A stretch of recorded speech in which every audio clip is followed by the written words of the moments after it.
full of his. Call the meeting to order. Take approval of the agenda in the minutes. I'll make a motion to approve the agenda in the minutes. I'll second that. Second, is there any further discussion? Hearing none, all in favor say aye. Aye. Opposed, same sign. Motion carried. Rich. Good morning. I committed to 2 of those used motor graders last week from CAT. I'm gonna do a budget amendment when Jack is ready to do one. We'll throw a little bit more additional money in. We'll put $500,000 into equipment there and then that'll purchase those machines that we were the opportunity to get a hold of. So we'll commit to those and then go from there. Did have a bid letting through the DOT last week, Tuesday for Wheelerwood North. That's just a mill and fill up there.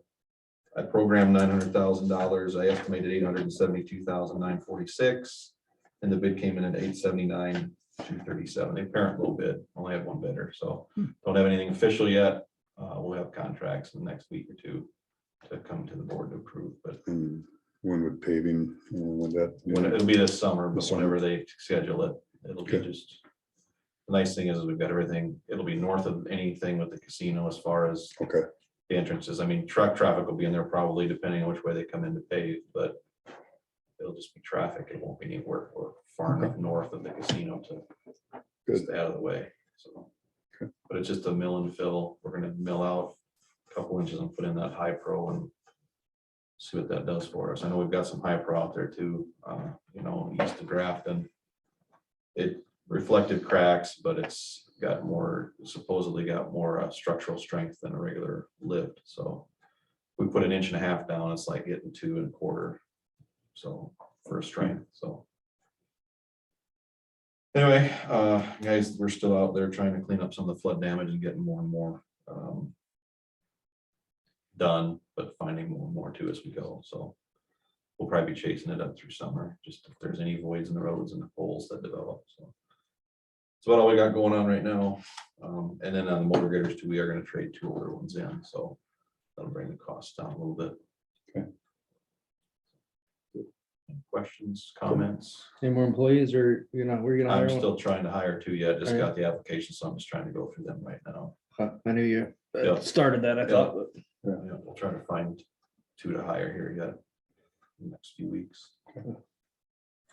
That email from Myron Lucas about south of the casino going to Hamilton further, where he wanted to, he was asking to widen Wheelerwood. Did you get back to him on that, or I you got any didn't yet. thoughts into that? I think he was I got talking wider. thoughts, just actually just paving the shoulder, but Yeah, that that's, gets expensive too, and I don't know if a person would really have to look into, number one, when we have that plan to do work, that's a few years down the road, and will that IIJ money be available then? They wanted to enhance, it's part of the new bill, but Right. whether that would even qualify or how we get a hold of that to do any of that extra money. If it's federal money, now you've taken a project into the federal loop.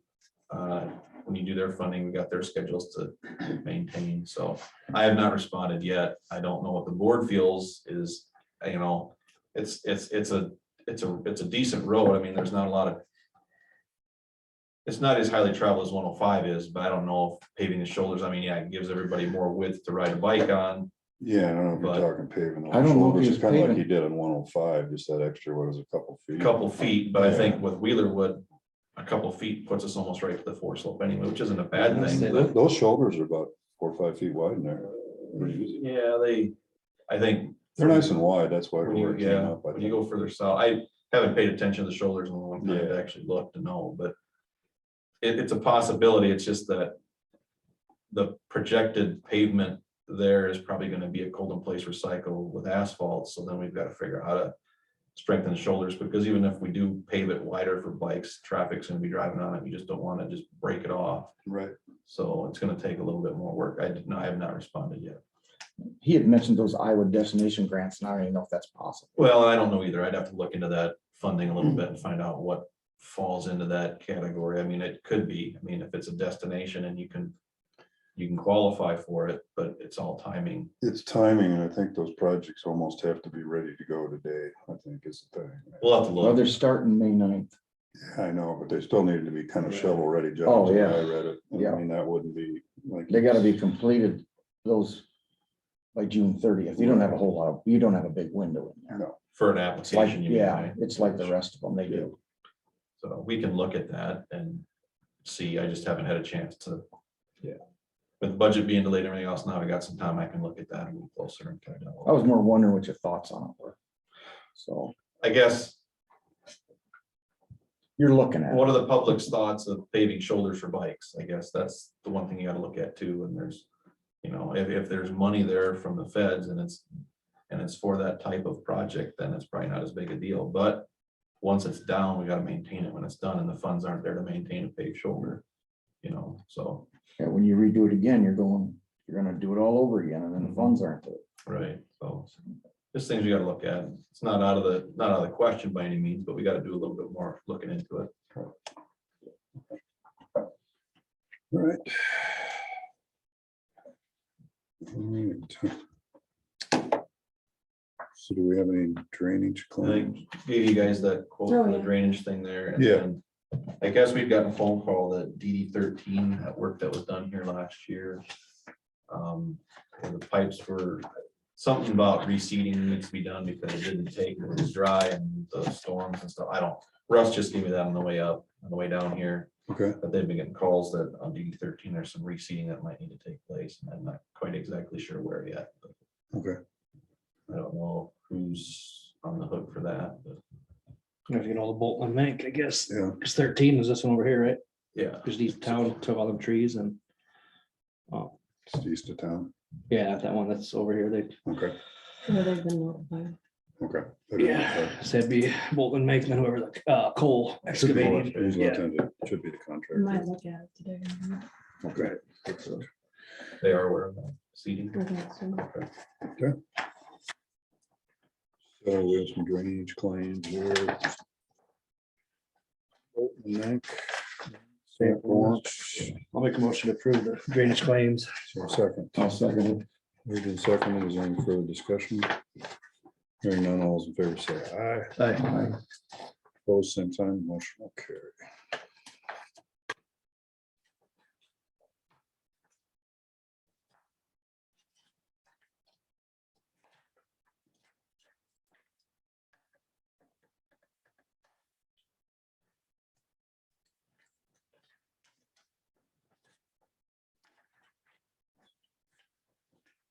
Okay.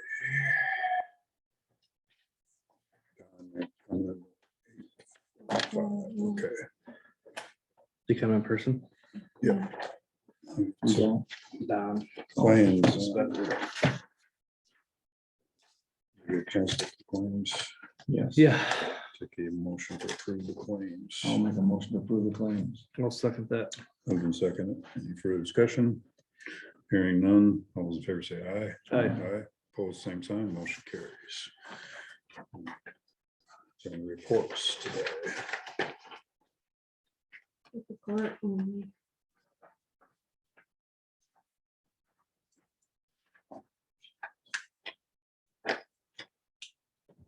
One hundred.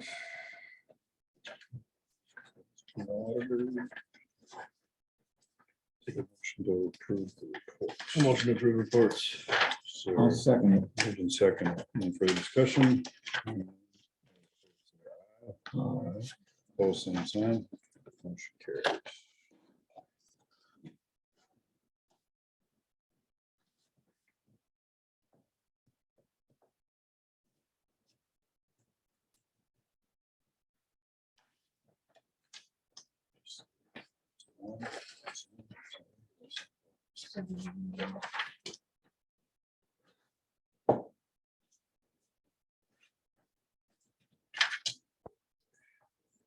Payroll eligibility or salary changes.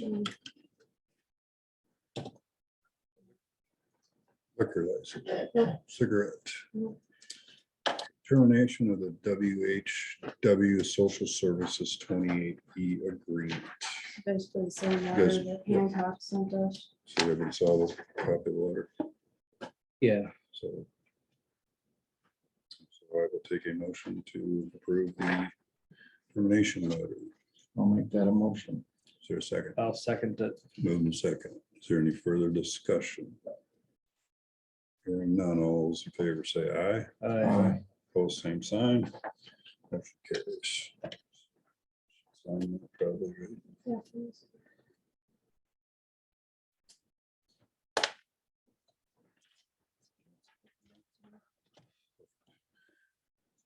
Okay, the resolution 2022-04-2501, resolution allocating American Rescue Plan Act funds. Everybody got a chance to look at that? Yes. Any comments?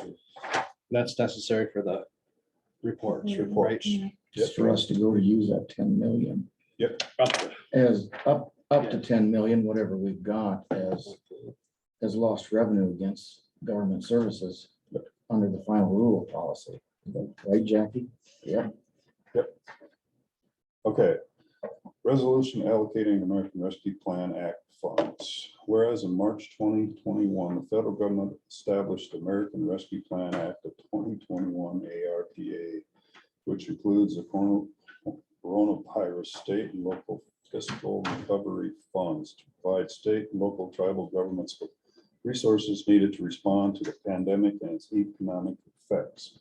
Whereas the U.S. Department of Treasury issued an interim final rule implementing the SLFRF program on May 10th, 2021, which included replacing lost revenue to county governments. And whereas on January 6, 2022, the Treasury issued final rules for the SLFRF program, including authorization for counties to allocate up to 10 million of their SLFRF allocation as lost revenue spend on government services. Now therefore be it resolved, the Worth County Board of Supervisors approves allocating its total SLFRF allocations to the expected amount of $1,433,673 as lost revenue spent on government services. Hereby resolved by the Worth County Board of Supervisors this 25th day of April 2022. Take a motion to approve the resolution. I'll make that a motion. Is there a second? You'll second it. Moved in second. Is there any further discussion? We're all square on how that all works now, I think, right? Yep, we got We changed got on enough Wednesday. information last week at the last minute. but- Yep. So I will do a roll call vote. Loberg, Aye. Stone, Aye. maybe motion will carry. Yeah, we decided to interpret it different. Every time. Yeah, imagine that. We'll change it after we do it too. Yeah, of course. This won't be the last time we do this. will it? We're done. Okay, so premium pay for workers, discussion and possible action.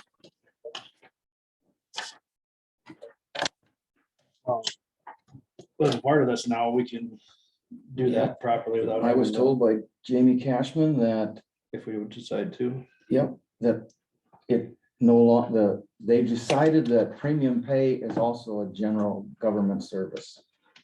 And they had not made that decision before. So yes, we can still do this. But on the auditor side, my auditor or external auditor had not recommended doing it. You know, you gotta explain public purpose on it. Right. And she was advising against it, but you guys do, I'll have to figure it out. Does her mind or any attitude change on it now that the new rules are figured out, or is it still? I think we should reach out to Legal. yeah, HR or pay, attorney too, because I just don't think we should do it without having, Legal advice. yeah. I would agree. I guess my attitude on it hasn't changed from before. It's become stronger. I think when it comes to public health and the sheriff's department, they definitely should get a pat on the back for a job well done, to show up every day to work and not walk out on us and not leave the department heads hanging. And considering the town of Northwood did it for $1,500, they came in and gave their part-time year-round workers $750. They didn't do it for seasonal, like the pool and the Rex department.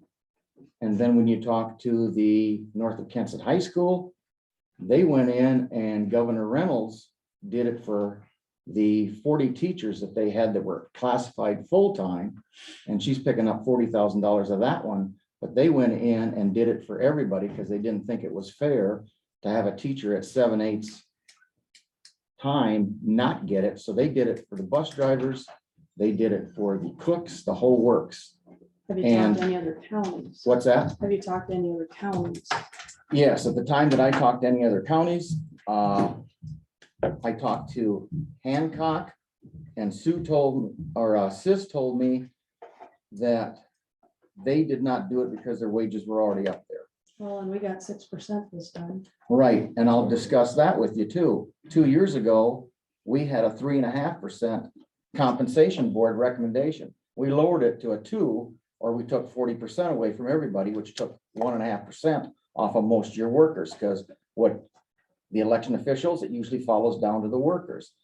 So basically, considering COLA that year was 1.3, they got 0.7% as a pay raise for doing a job well done. This year, we came out with a 6%. COLA was 5.9, so they got 0.1% as a pay raise for a job well done. So they got a bigger pay raise last year than they did this year. But you gotta figure in their health insurance benefit too. Right, and that's true, but I'm just talking about COLA and the pay raises and that kind of stuff. You know as well as I do, they don't look at the health as much as we do. So I guess my attitude is if there was ever a time in history for Worth County to give their employees a pat on the back and say, thank you for not quitting on us, showing up to do this job and being there for us every day and not leave us hanging, this would be the way to do it. And I did talk to Amber at the city of Northwood. She did check with her auditor, and all he made was one recommendation on how the motion was going to be made. But I think that all all full-time county employees should get a minimum of $1,000 as a job well done, put a little bit in their back pocket. So how do you decide that? Who gets it? And what's the time frame? And if- Well, the if time they're frame would still come hired down or to- not hired. You cut the checks after the second tranche of government funds come for the ARP money. You don't do it till then. And then you have to be employed at that time with the county.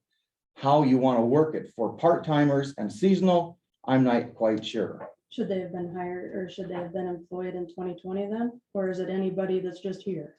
Anybody that's just here, that's the way that's the way everybody else did it. They didn't go through 2020. Some of them didn't. Right. I mean, why would you get the bonus? Well- Somebody that didn't work through the pandemic.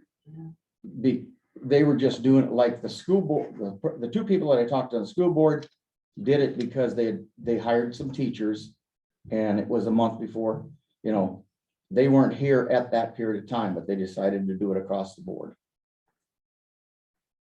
I just think to miss out on it when we have an opportunity, because let's face it, that federal ARP money was put out there for 4 things. And one of them has to be premium pay. If you can't use it for premium pay, then why have the federal government even put it out there? Why dangle a carrot in front of their face and then say, no, because of auditors and all this kind of stuff, we can't do it. There has to be a way to do it, if you want to do it. I'm just all for it. I think it would boost morale tremendously. And I don't think the county workers have been real hard on us when it comes to pay raises or anything else. There's certain departments that could have been a lot worse on us this last budget that we did than what they were. So that's where it comes from. And also, we don't have to worry about, the other thing I did find out is, one of the comments was made, what about the different departments that have board approvals? Well, according to Jamie Cashman, once the supervisors decide to do it, it's done and over with, it's cut and dried. You don't have to have another board meeting for conservation, public health, EMA, or assessors. You don't have to do that. Once we make the decision whether we're gonna do it or we're not gonna do it, it's cut and dried according to him. So, I'll agree with you, Eunice. I will. I just want to make sure this is on the proper side, and I've said that since day one, that we need to reach out and just triple check I have no problem with that. on with our auditors or with somebody else to make sure that our external auditors are happy, or we can figure out the proper way to do it. Then I say that's the next step we need to take. I don't know who we need to contact as far as legal, outside legal, or if it's human resources. Resources and How about Harshbarger, the lawyer? From ISAC. try. I would think she'd be a good one to reach out to. She's have some recommendations on that. Sometimes it takes a while to get back to you. And nobody cut it with the other checks. It was a special payment. But I mean, we wouldn't cut the check still. When's the second one supposed to come, Jackie? Roughly July? August? I believe. Yeah, we wouldn't be cutting checks till then. But I have not a problem with reaching out. I just don't think we as a board should let it go by, in my personal opinion. I don't know. You know, you guys can decide whatever you want to do. But I think it's an opportunity that we've never had, and one with, we may never have it again, and it may show up 2 years from now, again with another bad pandemic. So. And it isn't costing the taxpayers of Worth County anything as far as property tax or fees that they pay in the county. Granted, it's coming through Washington back to us again. So, Painful one way or the other. yeah. So that's where I kind of stand on it. Well, I'd say if you want to reach out to Christie and get her opinion on it. See what she says. We just wanna next time make sure we're kosher with the Anybody else? external audit. Probably the main one, be where to start, unless she has suggestions, reach out to somebody else. I will reach out to her. But I agree with you. Yeah, we need that.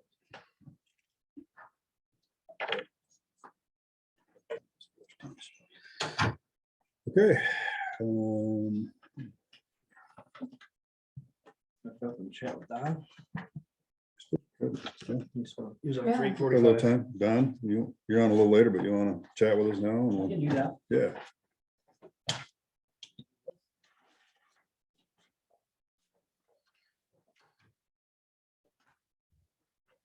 Morning all. Morning.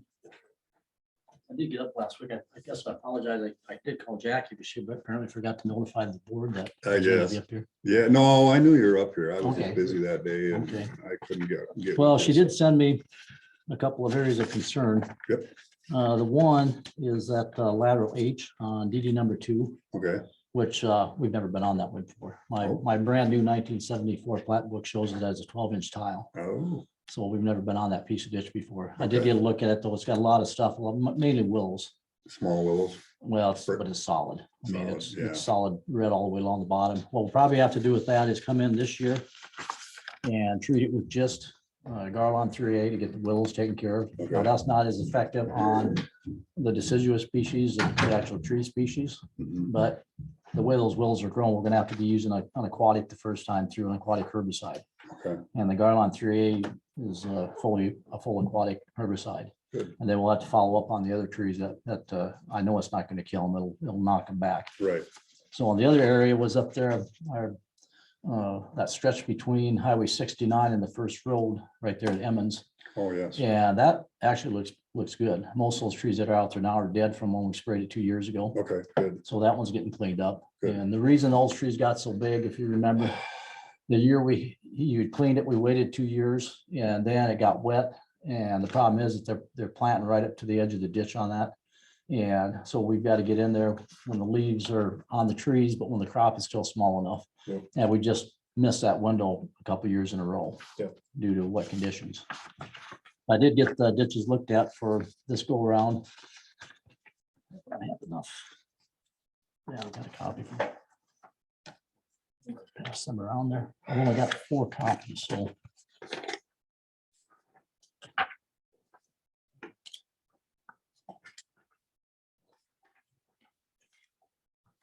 And this is just on the, your regular maintenance.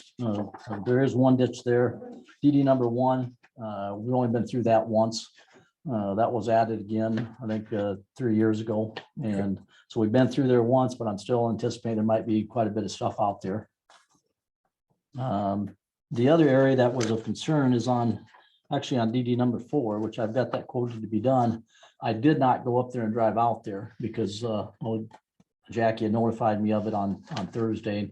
And I didn't know how much water you had up there. I didn't want to drive all the way up here on Friday. We got where I was at in Des Moines on Friday, it rained buckets. Yeah. I mean, we had some really heavy rains down there. And basically, this is just a continuation. As I said, on that DD4 lat H, there was no previous treatment. Now, my question is, if I could maybe get a new plat map of that, is the rest of that waterway, is that part of the ditch system as well? Because like I said, on my old map, it just shows as a 12-inch tile. Okay. Maybe check on that. Maybe we'll look at that because Just to look in the that was maps. lateral H, the one that you had Lateral sent. Yeah. DD4 lateral H. Yeah, it might have been a tile one time. They might have made it an open ditch.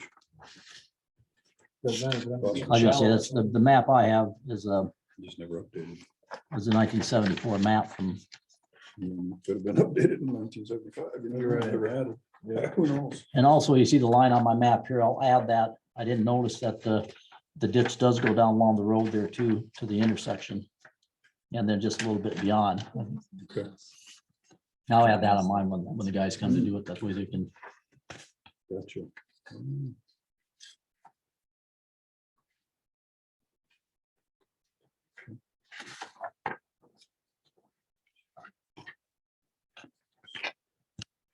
Russ knows a little bit more about it than I do. We're gonna try to get him.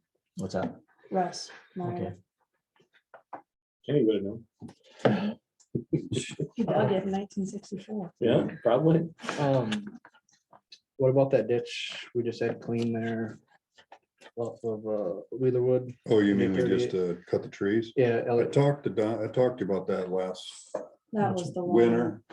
And you said maybe we're gonna hold back 1 year and then come back, let them, little beans we didn't. Well, we like to, penetrate go- the when you take the stumps. trees out, we like to give the stumps and the regrowth at least 2 years, because if Oh, you're okay. taking big trees out, yeah, they were big. you want to make sure you have enough above ground foliage and growth to translocate enough product to kill that whole root system. Okay. If you go too soon, we've realized with some species, you go too soon, you just end up burning the new growth off for several years before you finally kill them. If you wait a couple of years and go in the summer, and when they're fully leafed out, then you end up with a better kill the first time Okay. through. Okay, No, good. I That's just, why we like to yeah, do but something that. needed to be sprayed. I know we want to do Well, we it. Just should've- whatever the timing is, that's, Well, it's Yeah, not that's actually 2 years, 2 seasons. Like if Okay. we did it last winter, go through this spring season and then the summer of 2023.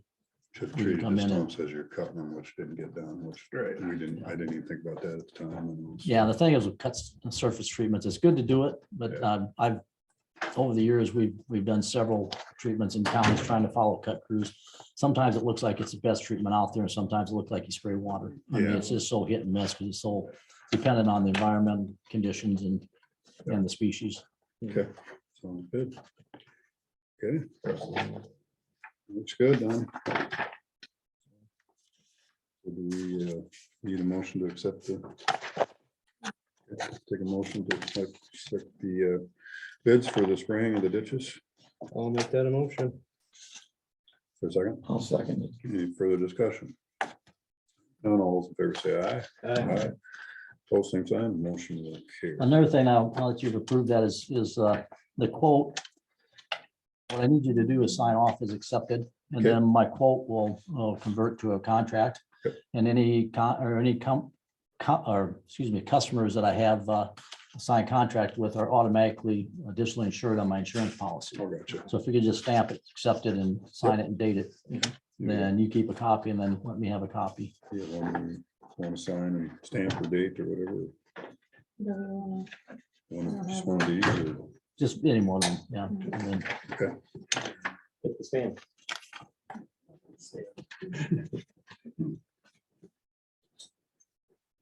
Maybe you guys can just go chat, because he Yeah. knows more about it than. do that now. I signed that one, yeah, so. Okay. I'm gonna make a copy, Jackie, for you and just, Oh, sure.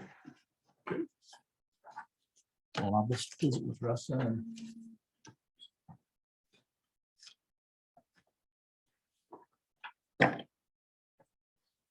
I'll just go with this one. Well, thanks a lot. Hey, And as always, when we appreciate it. come up there, I'll get a hold of Jackie's office and she'll let the board know that we're out there working. Okay. And then we always call the county sheriff as well. Yep. Just because we are off-road along the ditches. Now, it has helped considerably, and we've been doing this for a long time now, but we used to just use, wear street clothes, but now it's a requirement for my guys. to Have that same state safety color that county workers use. Good idea. So that way, when landowners see them out there, they associate them with being maintenance people first. Yep. Rather than trespassers first. I think we're getting used to it. So, Yeah, but, you've been doing it enough years now. all right, well, thank you. Yep, thank you. All right. So, that should jump to Matt here when- as soon as Jackie gets back. Okay? Yep. Okay. Matt, come on. As soon as Jackie gets back, we'll jump into this here. You want me to wait until Jackie gets back? Yeah. Yeah, probably should. Yeah, it won't take up too much of your time. Okay.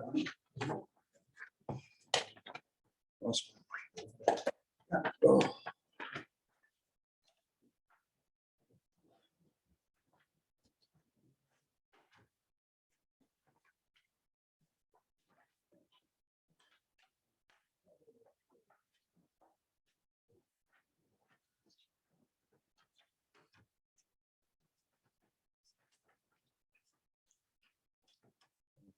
All right. Okay, like I said, it won't take up too much of your time. Basically, if you have any questions, ask them today or, during your public hearing before, but basically you guys know the process at your public hearing time. I'm not here to talk about specific parcels, but if the county hasn't already basically sent letters to the cities, addressed the city councils, whether they have the extraterritorial zoning or not. So I don't know, if Jeff is, yeah, there's Jeff, walk right past you. Yeah. So I don't know if you guys did that, the letter, the company you're working with, but basically, Not specifically to the Yeah. cities, no. so basically just want them to be aware, in the Iowa code, they say one of the considerations shall be intergovernmental collaboration. So ultimately that is to prevent things from heading to the court. So you want to basically have that conversation agreements with the cities before things get, crazy. So, the big one is Manly, and we are NICOG's contract to work with Manly, but no matter how much we do, I call them, don't get phone calls answered, we want to go to P and Z, discuss planning and zoning. We don't want NICOG molding their their zoning ordinance and also comprehensive plan. So it's awesome what P and Z did, body of citizens, they're taking the lead and then, facilitating and working with supervisors ultimately. But basically to get that done, but Melissa Michaelis, She's probably on Zoom. yeah, but she said she was speaking to representatives from Manly, and we just want to get them on the page, and if the county sends them a letter, that will help. And we don't want NICOG to be doing, we want, formally from the county, so. Correct. And that addresses, industrial area north of it, so ultimately that'll help them out. The county has a better, formulated zoning ordinance than Manly currently has, which they will be updating. Is that, and your thoughts on would it be better for, who would actually get that 2 miles or what, how would that? So it'll be under the county, but then preferably you want an agreement with the city of Manly that before you vote on anything, you have their considerations from the city council in front of you. Okay. So basically within that 2 miles, we just want to work with them Yeah. on what's going on and. And I think I forwarded a template for that, Floyd County we've used before. I know cities have probably drafted their own way, the county, their own, formats, so. Yeah, I'm not sure if Northwood has 2 miles or not. No, they don't. They have, They were Norwood has looking at it, more, but they didn't do it. basically more annexed area than Manly, so. Right. We do have the issue, there's some commercial areas, but it's up to you guys, just want to keep it Yeah, ag when- or. When we looked at it, a couple of years ago, the only city that we found that had claimed that extraterritorial zone, that 2 mile zone, in the county was Manly. Mhm. Now, that doesn't mean that Joyce or Northwood did it, some number of years ago, and nobody knows where that ordinance is. But again, the only one that we found on record was Manly. And Matt, I think you had said that that was done because, the county didn't have zoning. Mhm. And the zoning, I guess the preference, or not the preference, the precedent would be county has jurisdiction unless they don't claim it. Correct. According to Iowa code, yeah. Right, according to Iowa code, and if they don't claim it, then the city can claim that extraterritorial zone. If the city and the county agree that it's okay for Manly to control an extraterritorial zone outside after the county claims it, that's when that agreement has to come into Yeah. play. So it would seem that the county would have to assert zoning jurisdiction over that land. Then the county, or then Manly would say, we want to control that 2-mile zone. Then the county and Manly would enter into that agreement. But if the county has jurisdiction priority, then the county would seem to me, they'd have to claim that first, then Manly say, we want to claim that 2-mile zone, which is their right under Iowa law. Yeah. But from a sequence perspective, it would seem that would have to come into play first. And then basically they say, county has their zoning, Iowa code says, in 3 months from now, after, if you adopt it, it ends. And then, or you can set up the agreement that states Manly's extraterritorial can go for a longer amount of time. So I think you could even say what they currently have, which they need to update their zoning ordinance before anything else ultimately, but you could have that maybe go on 2 years after you guys adopt county zoning if you do. Yeah, and the zoning commission recommendation for the zone designations in that 2-mile area. The zoning recommendation was that the county zone designation should be comparable to whatever Manly has it zoned at now. Because they've zoned, a number of those. Yeah, so Manly ran the issue where I was talking with the list of it, were certain grants requiring certain things and that they had only industrial, and then this is, my, Joe Myrie, Chris Davies in the past, where they didn't separate out between light and heavy, and Work County zoning, you do have that, so Right. ultimately, Work County zoning is better product than what Manly has. And I know some of Saban's properties, some of the agreements that they were making with others was based on certain of the properties being zoned a certain way. And again, that's one of the reasons why the zoning commission said, however Manly's got it zoned, that's what the county, it should be a comparable county zone until that 2080 agreement. Because we don't know if Manly is going to want to claim that 2-mile zone until after the county says, here's the zone. With the way it was set up, I'm assuming they'd still want a part of that. Yep. So I mean, obviously, we can work together on the things, let's follow Yeah. what they've already established, because they put the time and work Yep. into it. And Yeah. then if it comes up to something, it's just more or less working together. So ultimately, I don't want NIPOG to be doing all this behind the scenes stuff, so. Right, They do need NIPOG's help, just some work, but like we need to be in a public meeting, this is how we work. sure. I don't want expectations that NIPOG's doing this behind the scenes work outside their planning zoning. Right. I think that's one of the current issues. But if they wanted to do that 2-mile, that would come in after After the we fact, decide that whether would we're be the going agreement after the fact. after the fact. I mean, and usually you usually have word it where the supervisors will consider, but like we say, usually ultimately accept whatever Manly wants. Mhm. That's just, you guys won't always be supervisors, so Right. basically for future supervisors, you have that agreement where they can take, take consideration of it. Mhm. Usually just accept what Manly wants, just out of common courtesy. Right. Prevents them to go through annexation. I think annexations can be a mess, so. Yeah. So you say you haven't had a chance to talk to the Manly folks? to- I mean, I talked to Dee and then Ashley when she was at City Manly, and then one of their P and Z members, but we basically need, everyone present. We want to be, planning zoning's body citizens, we want body citizens voting a draft for city council to work off of, not IACOG. So I have not been to a formal meeting, so. Usually it's a staff, requesting, or P and Z chair, requesting Right. NIPOC's president's biz, that we haven't had that formal invite. And we've been contracted since 2019 to try to sort of get things done. So I can recodify what is currently in the city, in a city, just generally speaking, that there's so many new things that need to be addressed within, less so in the county and more so in the incorporated area. Sure. Melissa had something to say. Go ahead, Melissa. I did talk to Dee and the mayor and suggest, Matt, your workshop idea as far as getting the planning and zoning board of adjustment and the city council all in the same room, just to discuss openly the necessary steps and just to get the information out there so that one person isn't doing the running around of information between all people. Happens a lot in cities where the burden's put on, city clerk or like counties, supervisors, auditor. But basically, yeah, just have everyone share the many hands create light work.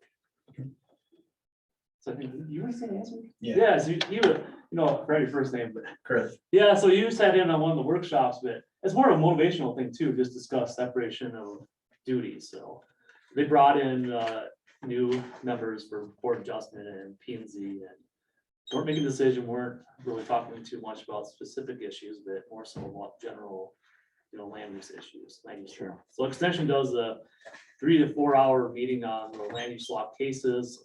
So a lot of this Iowa code can't tell whether it's sued or not. It's all about these previous, court landmark cases. And if we haven't had that, what's happening here in Wood County, in a sense, kind of a unique situation, and basically you don't really have, evidence of previous court cases. So Right. we don't want Worth County to become a future landmark case. That's what we're ultimately doing. So would it be helpful, Mark? I could work with Matt, draft a letter to Manly Planning and Zoning, letting them know that the Worth County P and Z have recommended the extension of zoning across the county. And that as such, if passed, that would put county jurisdiction on lands within 2 miles of Manly. Let them know that the recommendation would be to zone it comparable to what they currently have. And that if Manly wants to reclaim that 2 mile extraterritorial zone, that they would have to contact the county board of supervisors to negotiate a 28E agreement, just to lay out, here's what that process is. And I could work with Matt to get that drafted up and sent to him. So And primarily, we just need, saying which parcels, and then if when you, set a public hearing, put that date on Yeah, that'd be a good idea. there. I can Pretty add simple that process. date, once you guys have set Okay. that date, I'll add that date into the letter and get that to them. So, yeah. Because zoning again, commi- they can't do the 28E unless or until you guys say we're applying the zoning. So the board or zoning commission has brought this to the board. Now our next step is So the date. set a public hearing date, correct? Correct, yep. We have to post this for 30 days? It's 30 day, I think that's general. I thought it was seven to. There's the minimum in the For Iowa the code, public but notice. yeah, usually, I think it's 7 to 20. yeah, you get the days. Iowa Okay. code versus best practice type situation sometimes. Yeah, Iowa code, I think it's a 7 to 20 days. notice. So it's ultimately what you want, as long as you're not, conflicting with Iowa code. Right. 30 days is usually, when I'm usually working on projects, I usually say 30 to cities and counties. And you don't have to go through the whole letter process that was. Right. Right. Just, it's good to send it out to cities, separate process. And then we did, for Jeff and the P and Z's discussion, we did use the interactive ArcGIS online map, so if you want me to go through, make the, I think we had commercial area, take that up, put that back to ag around Manly, fertile. And just set that up, just so it's in line with the P and Z's recommendation. Yeah, Good. and we've got the list. We gave everything to Joel to post on the county website. Yeah. Stuck it on the Yeah. board out there. Lists all the different parcels. Yeah, I assume Joel doesn't want to mess with ArcGIS online. We've got. You probably have, yeah. We do have it. I just started using it a few months ago. It's very useful. I just wish we were using it sooner. It's a handy tool. So one of those things we all know how to use in our back of our mind. We just don't use it as often as you should. It just allows the public to have easier access to GIS. It's like the 23rd or something. Yeah, because when would I hit the papers? You have to hit it the Friday before to go into the Wednesday. So it hit the papers Wednesday. Put it in this Fourth. week, it would hit the paper next on Wednesday. the 4th. So, June 6th. Yep. Say June 6th is our first. You'll be safe. And then there's 3 of them. There'll be 3 readings. So you're gonna run into the moratorium What'd you have to say? expiration. Cause then won't the window be too big if they put it in the paper next week and You don't put it do in it the paper until next June week, 2nd? that That's it too has to many be days. within Yeah. 7 to 20 days. Oh, you gotta be within that, okay. Yeah, within 7 to 20 days of the notice. So if we stick it in the paper, so it comes out on the 4th, So you can have a meeting on the 16th. 16th. Gotcha. That would be 12 days.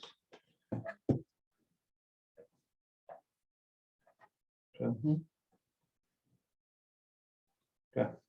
I'd make a motion to set the public hearing date for to post the Public hearing. for May public hearing 16th. for May 16th. Yep. There's a second. I'll second that. Moved and seconded. Is there any further discussion? And then all in favor, say aye. All right. Motion will carry. Okay. All right. Is that it then? I think If so. more, and then- just let me know if Jack contact me, if Jeff contact me, so. Okay. I'm good, thank you. All right. Thank you much. Thanks. That's right. Melissa, did you have anything else? I don't, I'm just finishing up that revolving loan fund did get passed, so, but we still have a good $60,000 or $70,000 if any businesses in the area need to expand or open. Okay. Good. All right. Sounds good. All right, Chris. You guys got my report? Yep. Questions? Didn't see any. You got any, AJ? No, got our chlorine problem fixed? You said Yeah. you're fighting Yeah. a air. Ended up being they use Schedule 80 to do a suction line and it's got about 690s on it. Apparently when they're leaking and it won't suck no more, so I ended up replacing that with just a 3/8" tubing, plastic tubing, one piece. Yep, okay. Don't have that problem anymore. Good, good. And then Yeah, so I replaced everything, trying to figure out what's going on.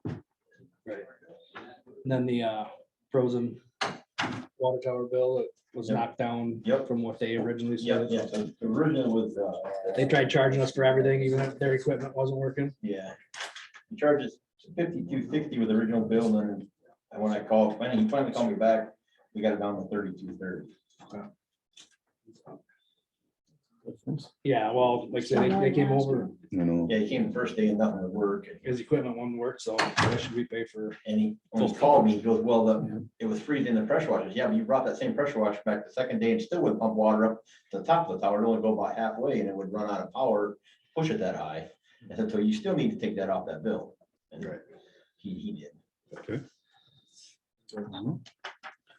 Thanks, Chris. Other than that, everything's going good. Okay, Good. and then Joel, and then we talked about this, but you guys have got the SCADA system with security. Yeah, we're Figured not out. hooked up.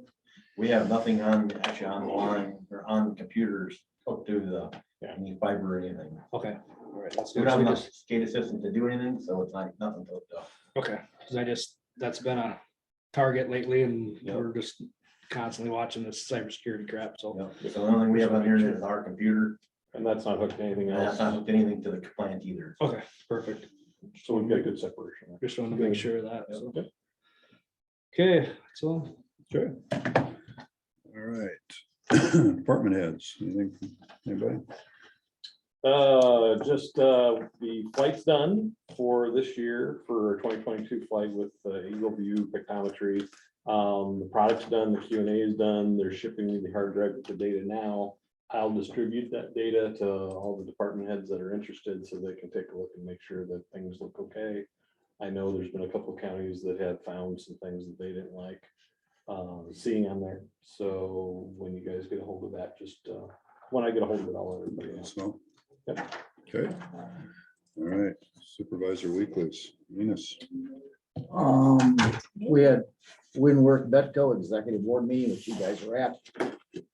Also went through the financials, just for the public. At the casino interchange, the OPN proposal was approved by WCTA and Heartland. They're kind of splitting that bill out there for that for us. Ready Fuels in Manly has received the conditional use permits, and now they're working on the financial assist. And then it was brought up that Northwood Daycare received a $440,000 Future Ready Iowa Award for another daycare in Northwood. And then she brought up about the Destination Iowa grants. The Winworth Betco Advisory Board was pretty much the same thing, had a fantastic turnout. And then we had Nyack Papa John Entrepreneurial Center came there and gave a presentation on some of it was venture school and other ways to generate business in North Iowa. And then I had North Iowa Long-Term Disaster Recovery Committee.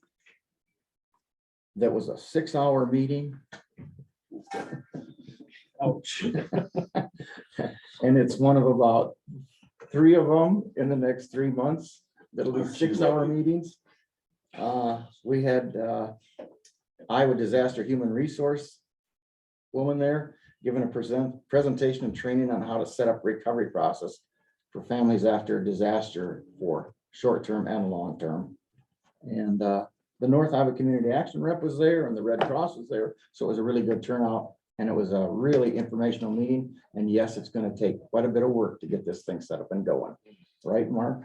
Yes, Okay. we are looking for other entities that would Oh. like to join in on the fun. All right. So, I just had the Winworth Betco board meeting, so Enos covered that Yep. pretty well until I had. That's all I had too, so I covered. Thanks, Enos, for covering for us. Yeah, appreciate it. That's why we have it first. That's right. Okay, anything on next week's agenda we need to look at? Recess the meeting.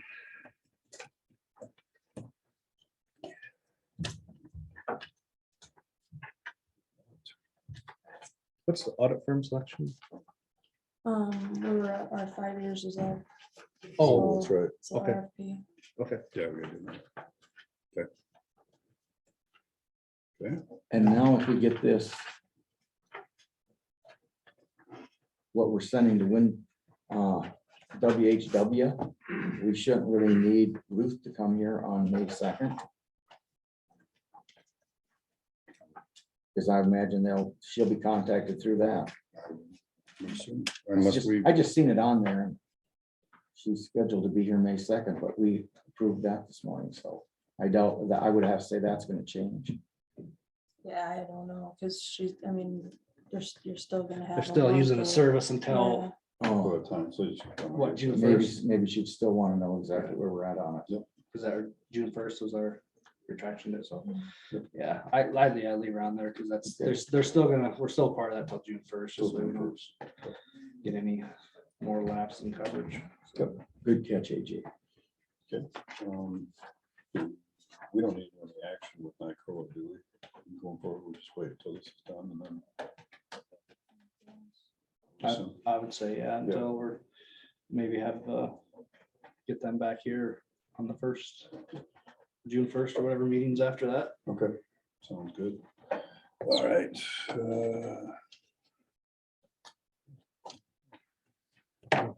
Assuming all these people out here are part of the. Yeah, they're all here. So we'll just recess the regular meeting right now and then at 9:30 we'll start the public hearing for the drainage.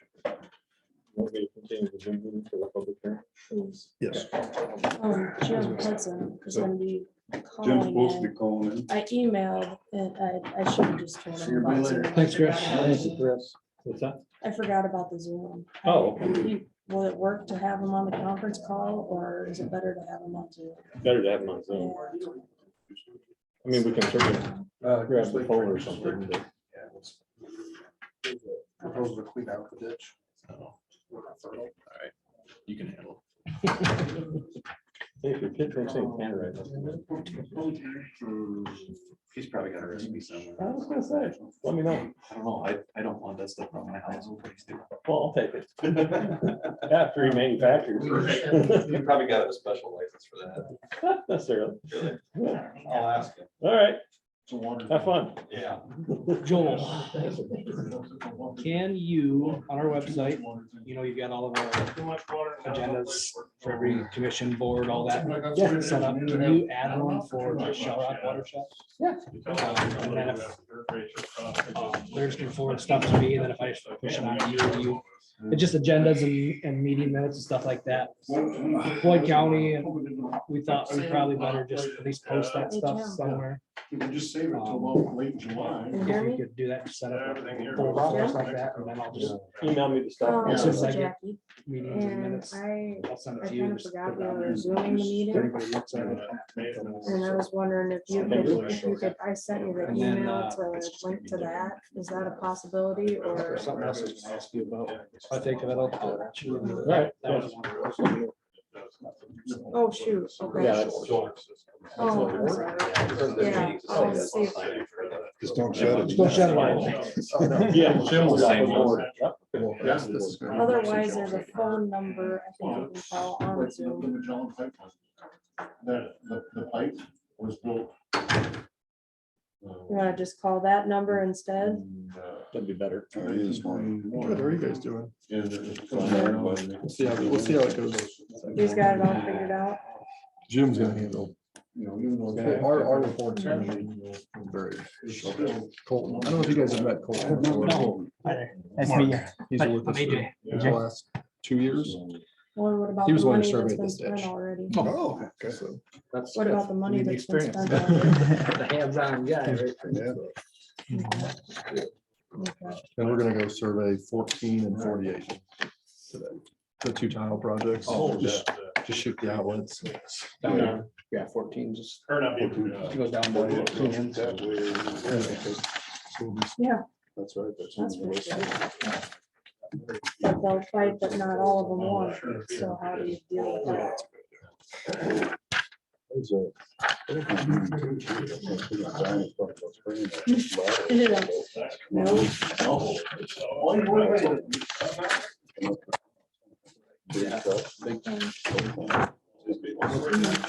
Yeah.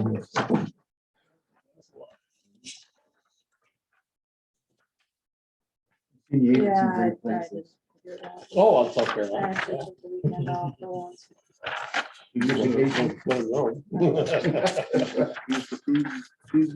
Oh, like I said.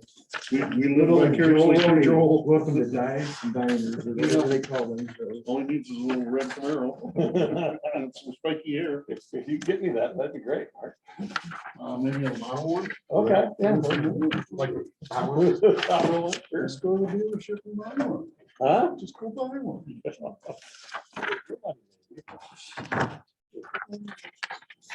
The one on the, there's the one on the Zoom. If you What, go like the to Chicago one or what? Yeah, the Chicago. Yeah, Chicago. If I could give you a phone number to get in, if that would work. Probably. And then there's a meeting ID. Oh, I bet there's some in here. Yeah. Well, I'd like you at least listening. That makes me feel better. Well, you got some, okay.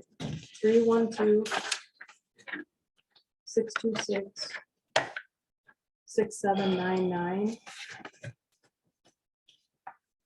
And then there's a meeting ID. And that's 435-128-100.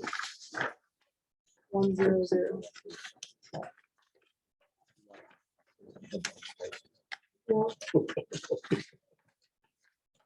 Yeah, hopefully that works. We just. I'm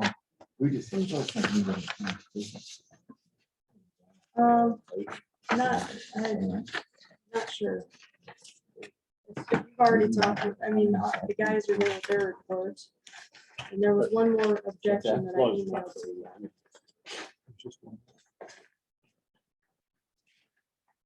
Oh, you lucky guy. Sure. You want to do it? Good thing you're on Well, time. Yeah. you can just listen in then. Invite these guys in. 9:30. Probably the same. Adjourn thing. in.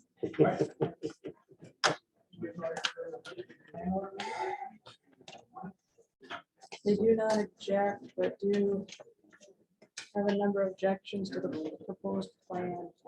They don't like, they object to removal of trees, they object to resizing culverts. They object to a lot of stuff. What's that? Chairs, yeah. Yeah.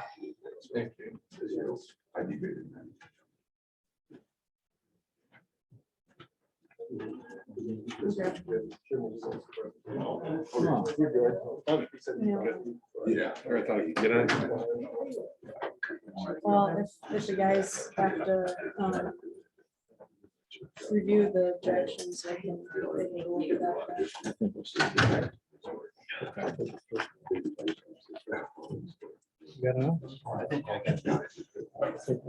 There's just like 2 or 3 more out there. Okay. Just, you have the one, you have the one from alternative. I gave you that. We didn't invite everyone at 72.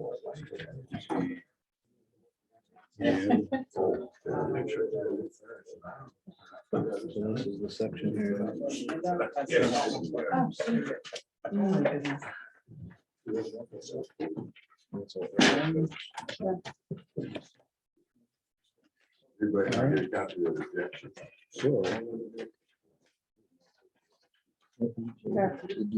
Will you try that number and they want to get started? Yeah. Okay. Sounds good, thanks. If you could get in. I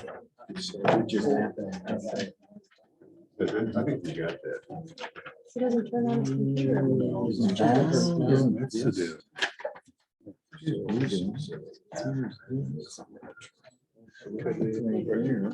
I'm gonna take a motion to open the public hearing for decorative site. Is this public or just land? This is the public hearing. It's public hearing.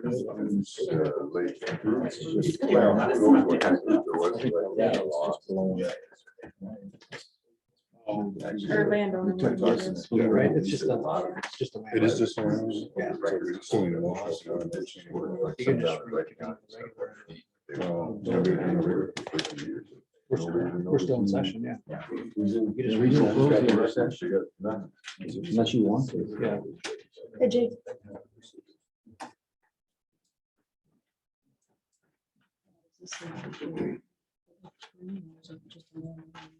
It's an actual public. It is. That's what I thought. Okay. Jim's on. It's supposed to be getting. Is it getting there? 712 number? Yeah, Yep. That'd be him. yay. Motion to open the public drainage hearing. I'll make a motion to open the public hearing for DD 72. I'll second that motion. Okay, moving second. All those in favor say aye. Aye. Motion carries. We'll open the meeting. All right, do you want to start with you guys? We'll start with Jim. Jim? Yes, this is Jim Hudson. Sorry I'm not there in person. I would like to be. It's a little more effective, but I think this will work well today. I know the board isn't aware of different things that have gone on, but to bring you up to date, I reviewed this at length with Jacob Hagan, the lead engineer, and John Rosengren with Bolton Mink, and much of the background. And what we've come up with is that at some point in time, DD 71 and DD 72 merged and became DD 72. In the process of doing that, or at a later date, Goose Lake Mutual Drain was formed, and the entirety of Goose Lake's watershed is contained in DD 72. Early on, I had the district move forward, make a motion last fall to acquire the ditch from Goose Lake just by a motion at a board meeting. The reason for that is that a portion of the drainage code that relates to mutual drains says that once a mutual drain has been designed and set forth and established, all of those records are turned over to the county and it's managed by the Board of Supervisors. That had never occurred because Goose Lake wants to continue to be a private drainage system.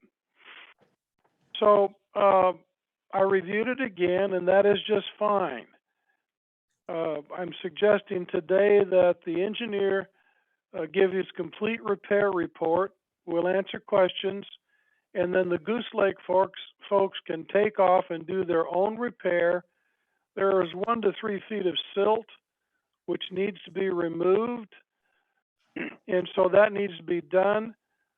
If Goose Lake folks don't do their own repair, and any of the landowners in Goose Lake have concerns with that, they can file a petition with the board, and we will move forward and do it for them. The other thing worth noting is, and I lost my train of thought. I'm sorry. I have talked to Mark Newman, who may or may not be present today. At least he'll be there telephonically, who represents Goose Lake, and he tells me that they've always had a chairman. The chairman has been able to make repairs at a proper time, and all of the landowners have contributed to those repairs. We've had some reports from a petitioner, I think his name was Ludwig, and an elderly lady that was very concerned that they weren't fixing up the Goose Lake ditch. So we're going to let Goose Lake continue to operate on their own and monitor it, and I think that will work out just fine. At some point in time, DD 72 should acquire that ditch for Goose Lake, because my experience with mutual drains is, number one, the code says they're supposed to be turned over, and number two, landowners begin to lose interest and they squabble over it. If they do that, we'll be able to step in at a later date. The issue in question has come up, who's going to pay for the engineer's report? Jacob Hagan tells me that the landowners in Goose Lake have been paying for repairs to the main and their fair share of repairs to the lateral that they're on. So I think it's appropriate that Goose Lake pay that. I know that their attorney wants otherwise, so that is an issue that I don't think needs to be decided today, but we can talk with them and I can do some more legal research and get back to the board as to how that should go. I know I've kind of said a mouthful, and I don't mean to go so fast, but I think it's important that all of the landowners in DD 72 hear what the engineer's report says on repairs, and they get busy making the repairs. So any questions so far? Anybody got any questions out there? Okay. Not at this And I'm going moment, to stay Jim. on the line. I'm going to stay on the line. I want to listen to the whole hearing, and I'll be available for questions during or afterward. All right, thanks, Jim. Okay. Pick up then, I guess. Or So, yeah, I'm Jacob Hagan. I'm the engineer for Bolton Inc. With me, I have Colton Cunningham. He was the one who actually was out in the field, did the survey work. He's an engineer in training. I talk about the condition of what he found when he was out there. So when I surveyed the Upper Goose Lake group drain, that was originally my only survey purview. It's about 1.3 miles of ditch. It's got about, we don't have an existing profile line on record for the group drain. So when we surveyed it, we surveyed both the amount of silt, the top of silt in the ditch, and then the hard pan of the ditch, which would be the clay under bottom where that shows previously how deep it was dug. And based on that, we found there was about 1 to 3 feet of silt in the ditch that would benefit the drain to be cleaned out. At that time, we thought Upper Goose Lake would be being absorbed into 72. So we matched this flow line with what we thought best for lateral 1B, which also didn't have the best records in its flow line in terms of, we knew what the grade was supposed to be, but we weren't sure exactly what elevation. So, and that we're trying to match it up with existing landmarks in the existing ground. And so that's what we based that hard pan and the lateral 1B flow line, which Upper Goose Lake group drain flows into in DD 72. That's how we created the profile for Upper Goose Lake. Based on that profile, we found that, and then the amount of acres that flow through the ditch, we found that a couple of the culverts that are part of private crossings across the group drain are undersized. We recommend currently that the current culverts is a 36 and a 48. And we recommend upsizing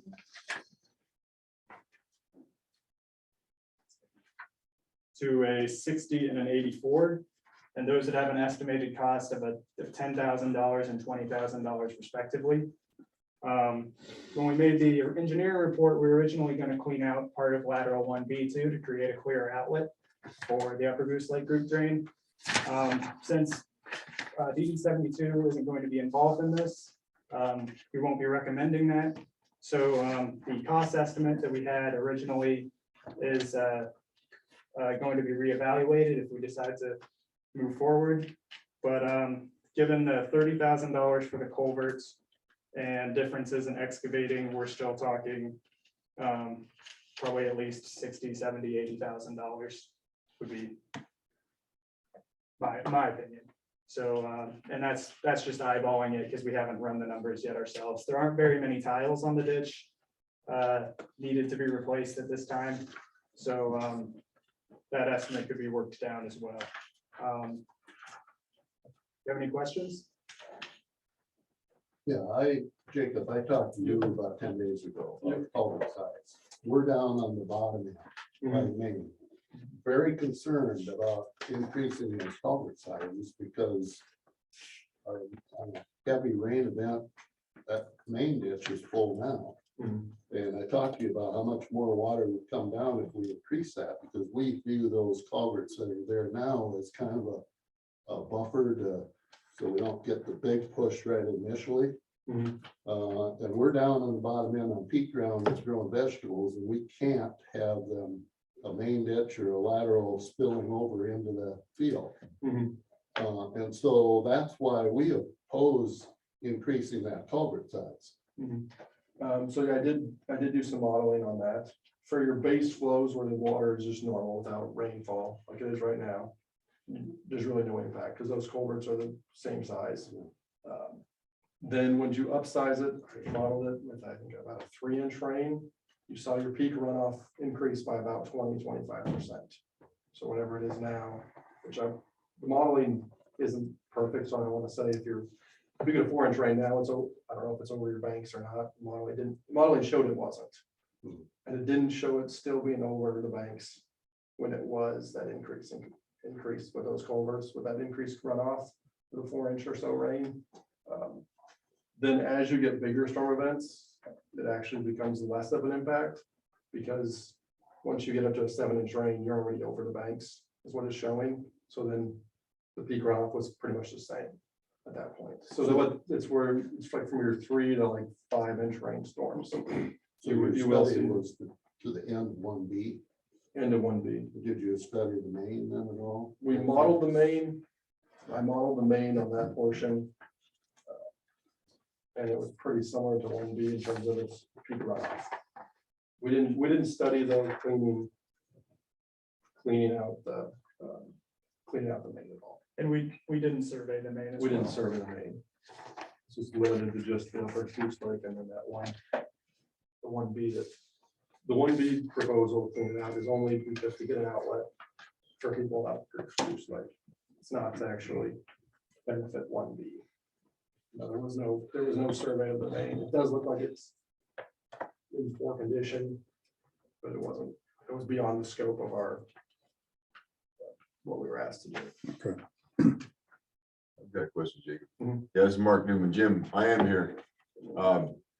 Question on just those culvert, increasing the size of those two culverts you're talking about. Would that be considered a repair or an improvement? It would be, so the ditch itself would be exactly the same.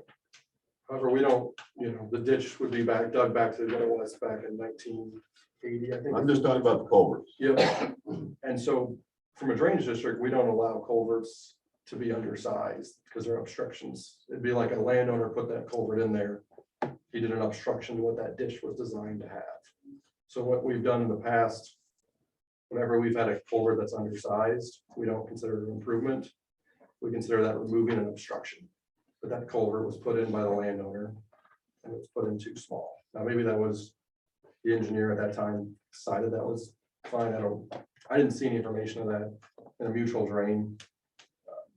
We recommend it. We recommend an upsized, increased size to 60 and an 84.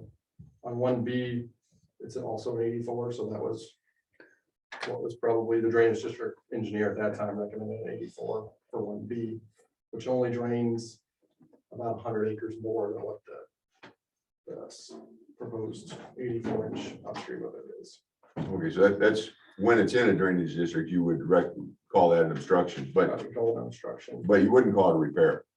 I would call it a repair. I wouldn't call it an improvement. Let me help you answer that in a little different way. This is Jim Hudson. Go ahead, The Jim. drainage code definition of a repair is to restore and or maintain a drainage facility to its original design efficiency and its original design capacity. And I would want Jacob to confirm this, that taking those bridges out or culverts out restores it to its original design efficiency and original design capacity. So it isn't an improvement. That make sense? Makes sense, Mike. I believe it's not a repair. So, and it seems that Jacob thinks that's the same thing, is that it's removing an obstruction. But we don't know what the original design capacity was. Matter of fact, Jacob even said that it could have been that the original engineer in 1930 sized those culverts, or whoever it was that designed it. Jim, you probably know where I'm going with in the future with this, but anyway, we'll let it go with that. Well, we're going to take them out of there so it no longer impedes the water flow. That's what the engineer's recommending. I just want to address your concern there on the size of those. So if the main was cleaned all the way down to 9, would that make a difference as far as backing up your water? I Well, mean, the main in the heavy rain event is running full now. no. And if we're gonna bring 20-25% You think- more water initially, our concern, I mean, we're kind of we're not just corn and beans. No. The onions and potatoes, and then depending on the time of the year, Right. you have that spill into the field. We not only are worried about drown out, but contamination. Gotcha. And then we just can't have them. So I guess if you're gonna put bigger culverts in, then we're gonna have to start to look at that main from 1B, what effect is it on that? Right. Back in the 80s, when it was privately done, the conversation was about that culvert, and at that time, it was agreed just to leave it as kind of a baffle to it, and initially, the big push come all at once. Okay. Sorry, Go ahead. No. do those culverts now, in a heavy rain event, do they really affect anybody up above them? I mean, does it stop water long enough up above that it's, who's taking the pressure? I know obviously it's gonna run downhill, but is it damming up enough to affect these people for a longer period of time so that it doesn't rush through? Or is it? didn't model that Okay, per se, but Right. it would, I mean, it would hold some water back. so- sure. And as a upstream landowner, if they don't want to hold back water, they have a right to go. Jim, right, Mark, you guys will be able to comment on that. Though. If you're downstream, you gotta take their water. Right. But if they're okay with it, this isn't gonna be a drainage district, and they're okay with those culverts being smaller than we recommend. Are these culverts in the Goose Lake area? Yes. Yep, there's 2 private crossings in the Goose Lake ditch. So these are private crossings, they're not county road, okay. Yeah, they're private crossings. Gotcha. You have something wrong? That's a totally different ballgame. I wasn't sure where they were. That's up to the Goose Lake folks. If they want to take them down to 8 inches, they can. Go ahead, Ron. Couple points. Well, I've seen it before out there where we've had a 5-6 inch rain in an hour, or one of those thunderstorms. And the main ditch, the water comes up, it hasn't spilled into the field, but it's come up, almost, it was, the ditch is full. Yeah. If we start getting more water from the northwest, that is, going along with my brother said, that is our fear, that it's gonna spill over. I'm not sure if you know the Hollandale area of Minnesota. Okay, when their original ditch was put in to drain their wetlands there, they designed it and they asked the different people on the upper end, do you want to be part of this? You're top.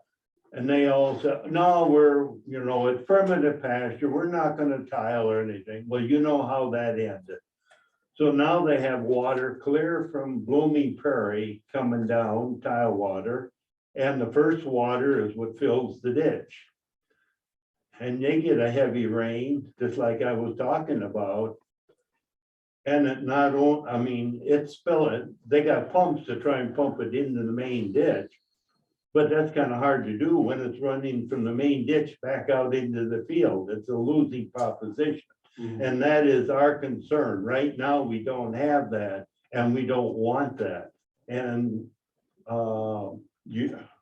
your question, Mr. Stone, I think is very legitimate, is that on the other upper end where the culvert size now, has that caused any problems for anybody? Yeah, If that's it my hasn't- question. If you got the drainage with what the size they have now, why change it? Because all it's gonna do is hurt us. If it doesn't help you and it hurts us, then. Well, then we're hurting somebody. It makes If no nobody's, sense. if nobody's taking a serious effect from it right now, Fair enough. I don't own any land, but I would recommend just cleaning the ditch, leaving those alone. Because then the water continues to flow at the rate it has been. Nobody above is hurt, nobody below is hurt. That's just my opinion, Yeah. but Yeah, and if it stays a mutual drain, then, yeah, like Jim said, we don't care what size.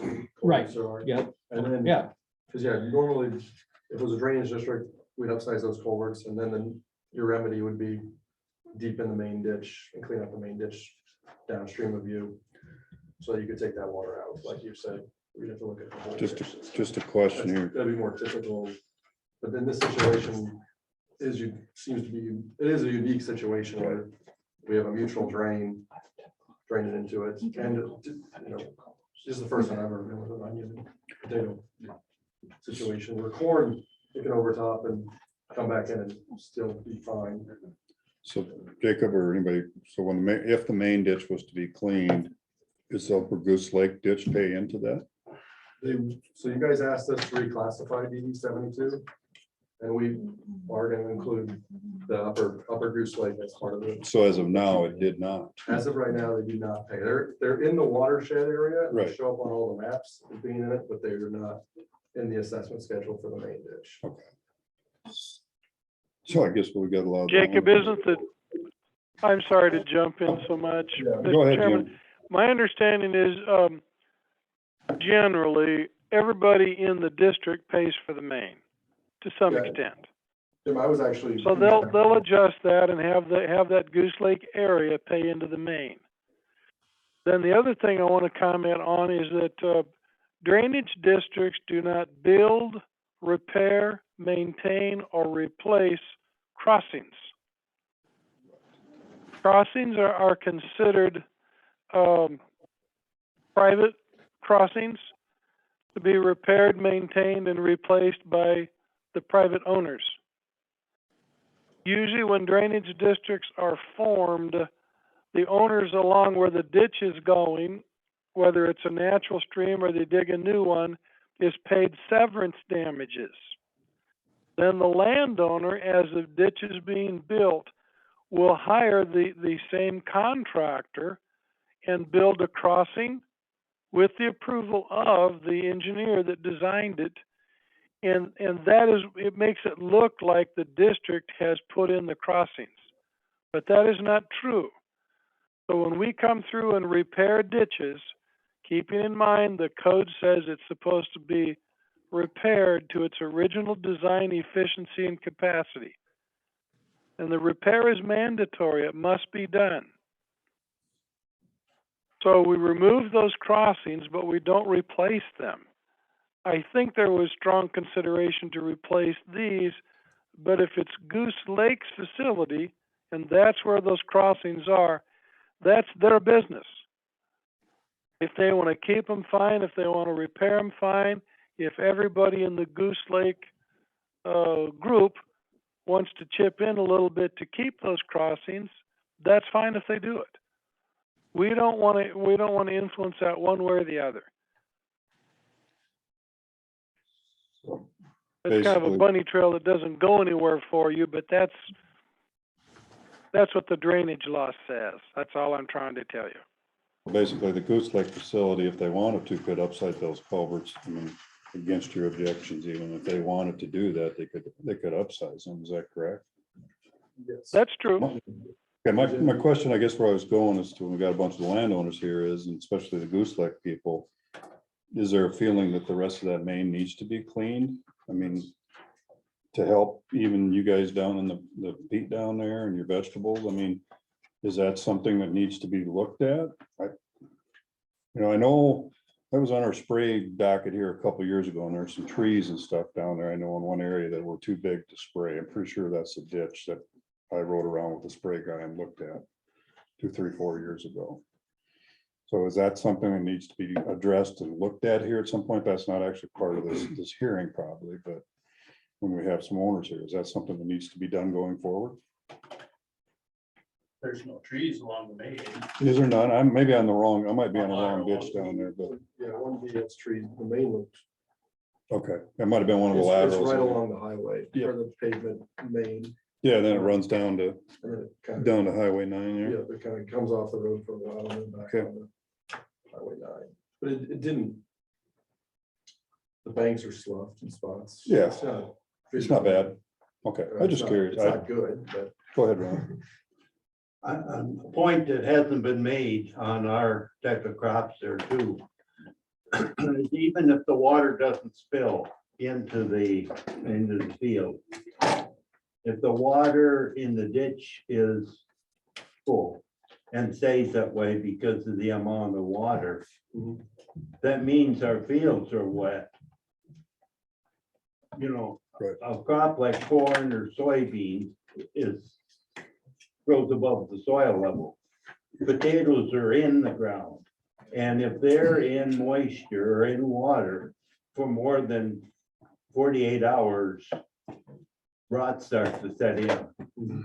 And within, if we've seen it before, where you get a 3-inch rain, couple days later, another 3-inch rain, another day. We need that drainage to get rid of that excess water.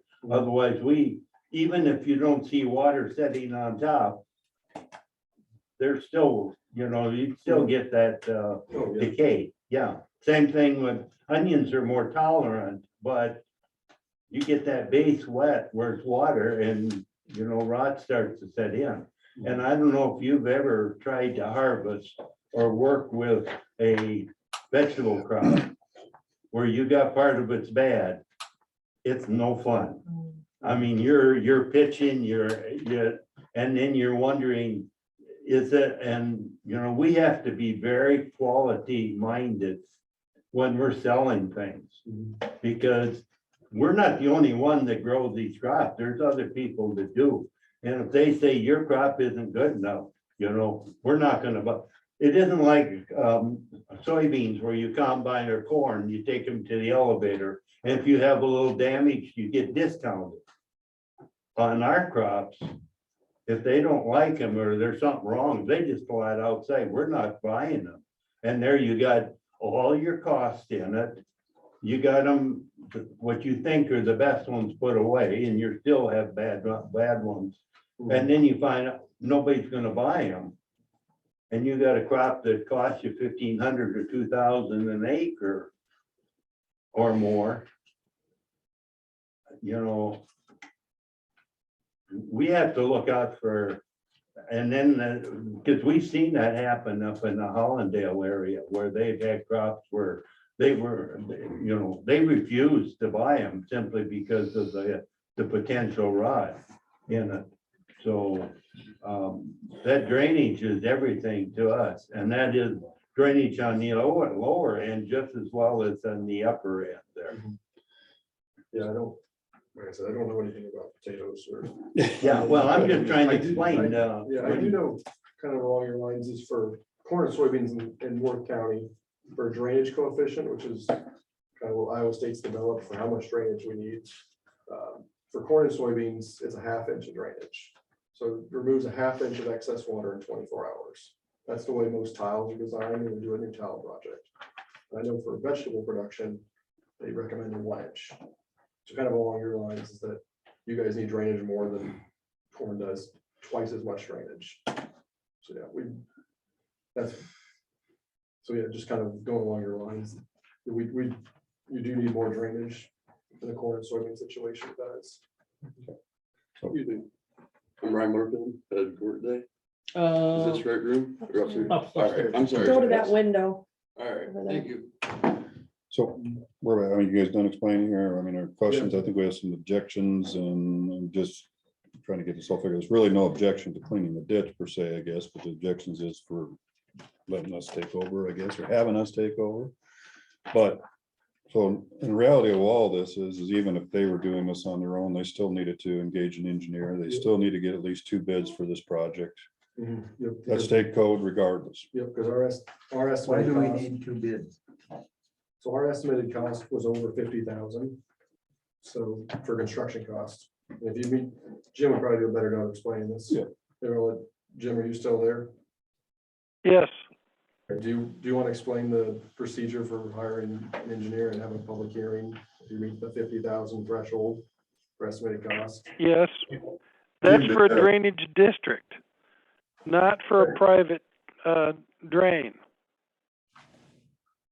Private drain can go to the downtown tavern, get a guy sitting on a bar stool that has a backhoe and go out and do it. I don't need me to be callous about it, but they don't have to follow what the drainage code says. Your mutual drain that you have with Goose Lake has some guidelines and some general observations that you'll need to follow because the landowners have agreed by contract to operate in that way. And I'm told that there have been at least 2 times in the past where this area has been cleaned out satisfactorily and everybody pitched in their share. I think they assess equal dollars per acre, and that's just fine when it's a private drain. Drainage districts, a public drainage district is done differently. Not a lot differently, but it is different. So you don't need an engineer. You don't need a lawyer, except to help referee it. And, you go hire your contractor to come and clean it out. The beauty of doing it now is you can follow what the engineer has put into his report.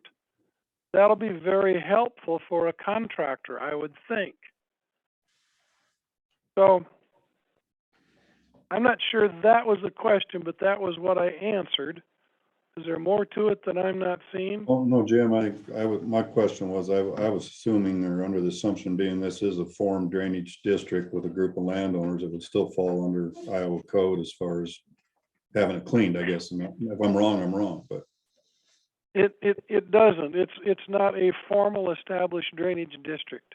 they It's have, what's called the they've mutual done all drain. they've got a assessment schedule, they've got I don't know if you hold regular meetings. I think at one time maybe they held more regular meetings, but you know, they're basically, to me, they're almost like a board of supervisors, but like I say, if I'm wrong, I'm wrong, but.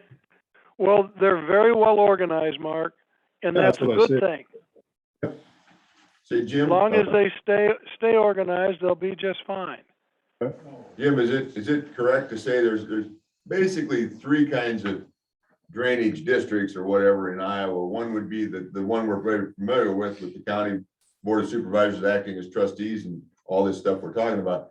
And then the on the far end would be the one that has a written agreement, like the Goose Lake one, but they don't have trustees. And then in the middle, there's a private one that has trustees, but that's not what this is. So there's kind of a one that's in between. Is that pretty accurate? Yeah, but I think the third one that you were talking about is even DD 72. If the landowners in DD 72 decided that they wanted to elect trustees rather than have the board manage it, there's a method, and it's spelled out in the drainage code, to jump out and hold an election and elect 3 trustees. Then they take over management of the district.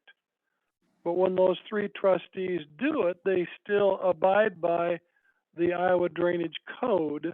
It's just that there's three elected trustees doing it rather than your elected board of supervisors acting as trustees.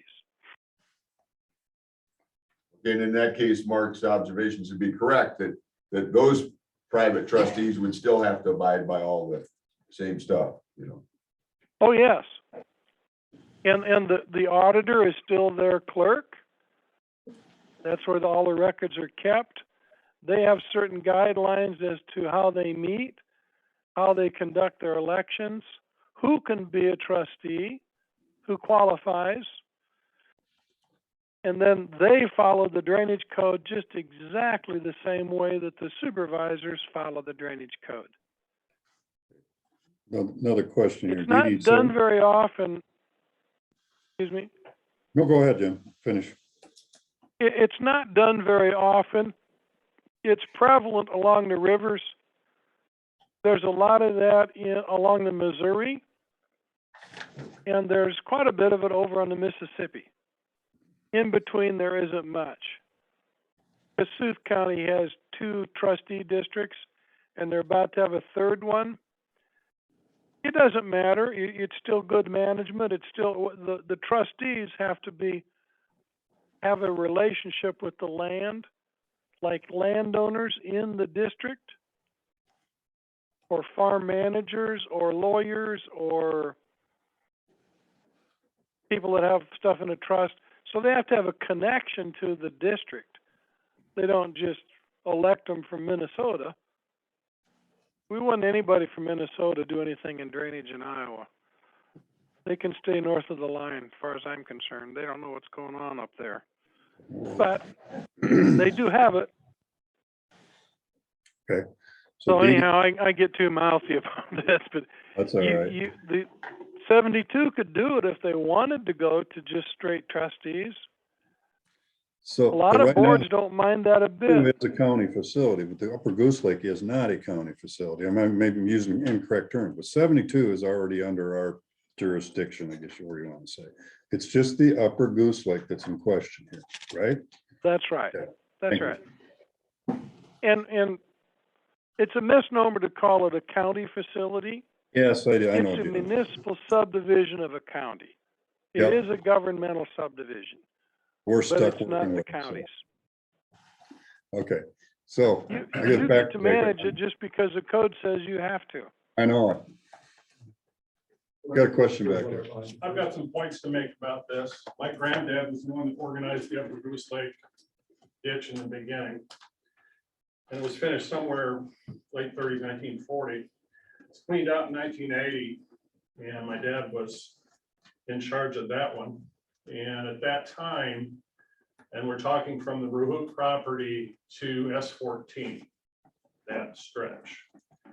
That cost $17,000 at that time by Ruggins Brothers Excavating. If you do the math, according to federal government's conversion rate to 2022 dollars, that's 62,000 and change is what that would cost now for the exact same work. Now, there was never an agreement other than these neighbors that did this. There's no contract, there's no board of directors, trustee, nothing. Now, my dad had to collect from all the landowners. Now, some were great. They were happy to pay up, but boy, some of them were like pulling teeth. And that was in 1980 when most people still had a relationship to the land there. Now we have a lot of remote owners. And we'd like to see this go into a county jurisdiction for that very reason, that it actually gets looked at. So, because it's behind me. It was 40 years between the finish and the clean out in 1980. Well, we're what, 42 now. Yep. So it needs it. Now, we dump into, I call it the Rehoot ditch for, I don't know these numbers, you'll have to excuse me on that one. But it's their good graces that we're allowed to dump into that. And that was an agreement made back in the day. Now, I don't doubt that you're not going to let us do that. But what about after you, your successors? Are they going to be that willing? They say, well, that's too much water coming through our property. You could shut us off and there's not much we can do about it to take that person, not you, to court, because you're not going to do that. So that's another reason why we feel this needs to go into county jurisdiction. So, and I've heard some numbers batted around how cheaply we can get this ditch cleaned out. And I find those numbers hardly believable when we were looking at what it actually cost in 1980. So again, that's my point. I would ask the supervisors to consider doing it this way. You may petition the board and have them take it over if you want. But we did I that. thought we did that, Jim. We did that. As far as I know, They did it in kind of a left-handed way. There's a better way to do it. I would help direct that. And that landowner makes a good point, and it's why a bunch of these mutual drains or private large group drains have failed, is because if several landowners don't pay their fair share for engineering or repairs or whatever you're paying for, then the only remedy that a group has is to sue those people in district court. Totally different if their land is in a drainage district and their land is assessed, a drainage assessment. The drainage assessment must be paid, and if not, the land will come up for tax sale, same as tax sale, the third Monday of June. That is very strong encouragement to pay your drainage assessment. So I'm not suggesting that's going to happen here, but if it gets more and more difficult for cooperation and more difficult to get things done and collected, that's how these old mutuals and or large group drains tend to fail.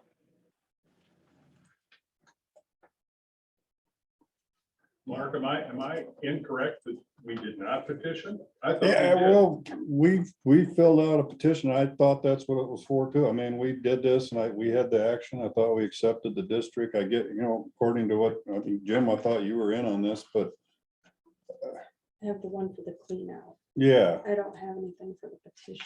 Well, I mean, I don't know why we would take a petition to clean out a district that wasn't ours. That's what I don't get. That's where I'm confused at, I guess. I'm sorry, but that was my understanding. When I talking with your mother and with Mark, and I mean, that was our end goal here, was to have this taken over by the county so that assessments could be done, not trying to impede or improve or wreck somebody's drainage or any of this. It was just to get this under, so that, I don't disagree, Merv, that maybe you think you can collect the money, but I mean, I do know you would, if you're gonna be the one in charge and there's $60,000 left to pay on a bill or 20,000, you're be the one that would have to pay it, not the guys that are paid their fair share already.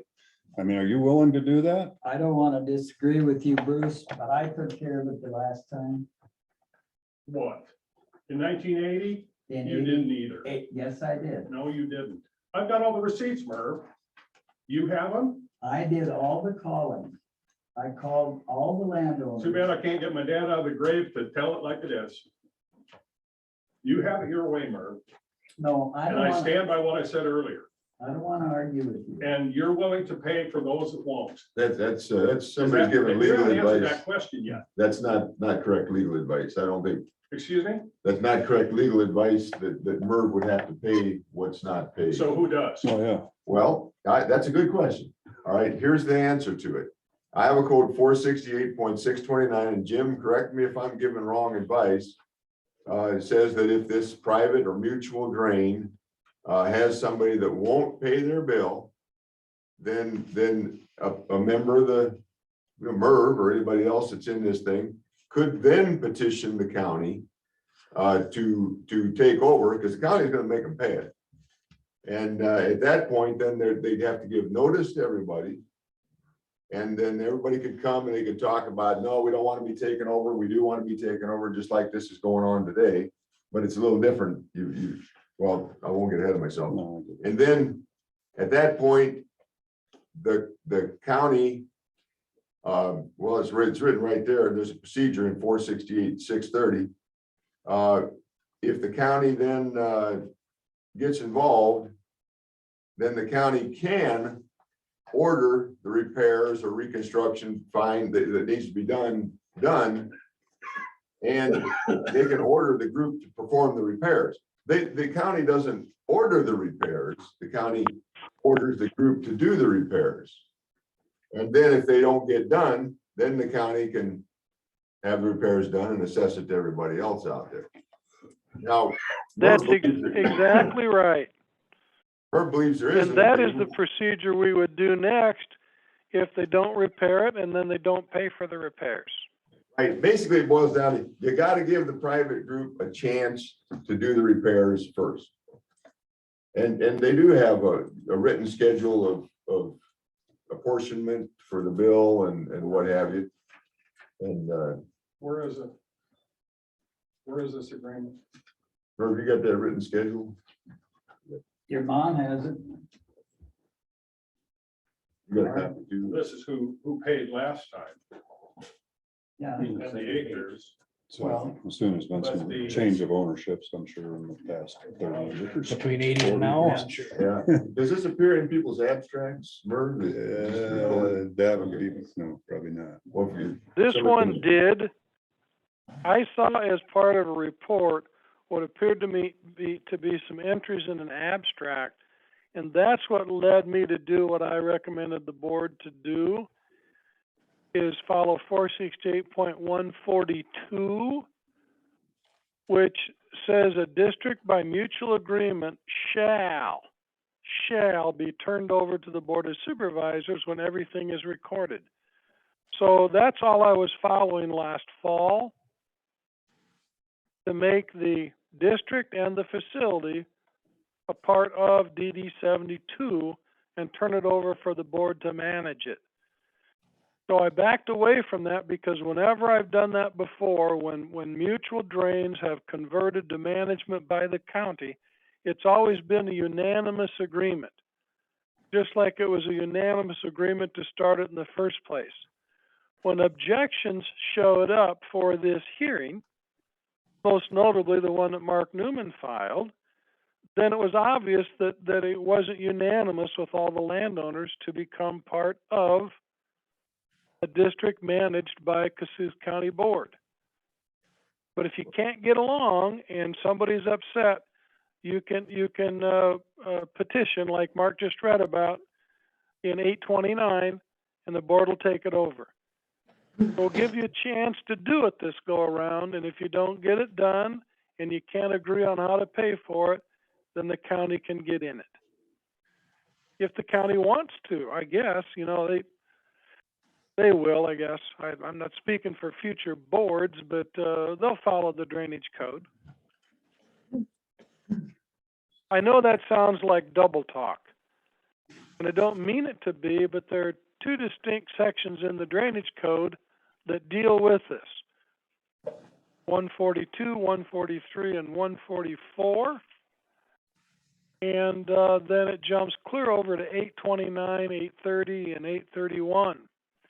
629. So you got to read those two together. And I went down the path of 142, and Mark was going down the path of 829. Jim, that's 629, right? 629, I'm sorry. I called it 800, didn't I? I am sorry, 629. So Go ahead. I guess when I'm learning about this and hearing all this, and somebody correct me if I'm wrong, because I'm a city kid. There's a ditch that needs attention. No matter what goes on from here, it needs to be cleaned out. It does not need to be improved. It just needs to be repaired. Leave the crossings in as it is. But everybody knows there's 1 to 3 foot of silt that would benefit this entire group. You guys do it on your own, it's gonna be cheaper than if we get involved. My recommendation is take this last project on yourselves, get it back to cleaned out, decent shape, and then let the county go from there. Because if we get involved, those guys are gonna tell us what to do. Of course, Iowa code, engineers gotta be involved, there's thresholds. It's a whole different ballgame and a whole different cost to you folks here. Which we've already done. It's already been engineered for. Right, for clean out. It's just For clean out. Yeah, correct. inspection savings. Right. Inspection, what are we gonna call it? So Yeah. that's my suggestion. I would hope that maybe you guys could do this just one last time. And then from after that, when this is done, we can all get together again and you guys say, take it over. This way, from here on out, this board, the future group of landowners in that area are just, it's a drainage district. Go ahead, Ron. One quick question then. You're talking about privately cleaning the ditch out, and then the county would take it over.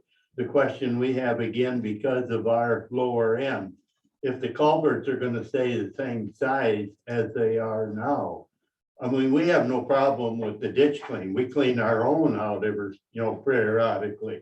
Ditches need to be cleaned out. That's it. And kind of go along with what the gentleman back here said, my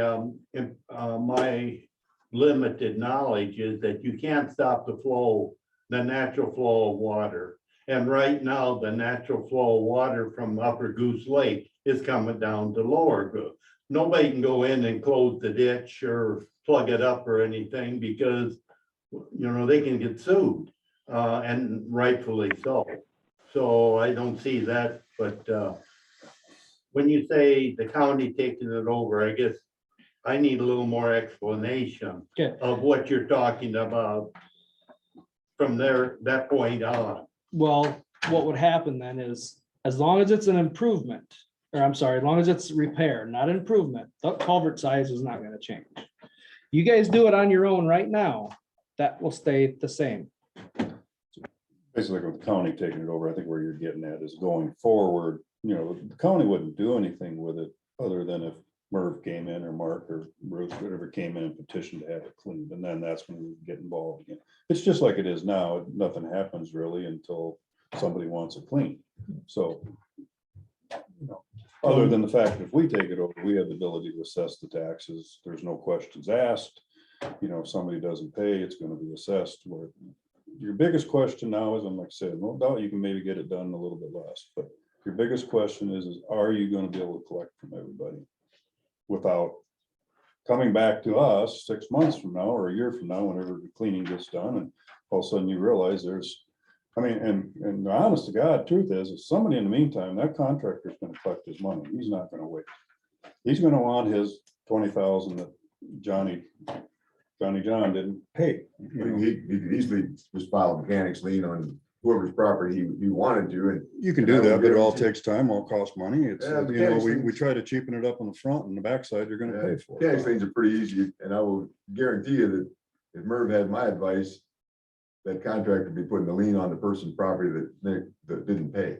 Right, but that gets to be 6 months, a year down the road, and then it's just, you know, you're a lawyer, so. Yeah, it takes a long time. to- It's time, especially now. Placing lien's easy, foreclosing on one's the hard. Right, where if the county does it, at least it gets paid, the county, you know, it gets paid and contractor's paid and everybody's happy and we just go, and then it goes through the tax process, so yes, it's still a process, but. So, anyway, I've got two things I want clarified. On 1B from the main going back a half mile. Is that part of the district now? Yes, yep, it goes back to, yeah, where it bends back north and there's one that goes south. It's part of the district to that That junction. half mile. To that junction, yep. And in the past, Pilsen Brothers and Roots have cleaned the main, cleaned the laterals, just did it on our own. Are we legally, can we do that? that's a question, well, maybe for you or for Jim, I guess, I've actually done some of my own, I come in here and, right, because I'm on the upper end of DD7, for example. Well, I'm gonna pay the whole bill regardless, pretty much, because I have all the land that drains into the upper end. So I did come to the board and say, hey, can I clean out 1,000 feet of this ditch? They said, it was before I got on, and they said, yeah, no problem, go ahead and do it. And, but just don't go, you know, don't improve it, don't just go the regular depth, which I'm sure that, like you say, you're just cleaning out the silt and going back to regular, to the hard pan. And so, but it is a legal question whether they, you know. Jim, what's your response to that, Ken? I mean. The drainage district facility, I don't care if it's tile or if it's a ditch, or if it's a settling basin or a levee, what that sits on, what the drainage district has is a permanent easement for right-of-way. The drainage district has exclusive control over that, of who can set foot on it, who can use it, who can do anything to it. Now, it makes engineers go into some form of heart attack and apoplexy when they find out the landowners are out in that ditch with backhoes and excavators and, you know, doing things, because it doesn't take much at all to ruin the ditch. I've heard this discussion many times. So if you're competent and you're a good tiler, generally you can do those kinds of things, but you have to have permission from the Board of Supervisors in order to do it. Much like you can't go out in the middle of a county road. Gravel road would be one thing, but let's say the middle of a blacktop county road, if there are holes in it, and dig it up and put fresh hot mix in there to fix the hole, the county engineer is going to come unglued.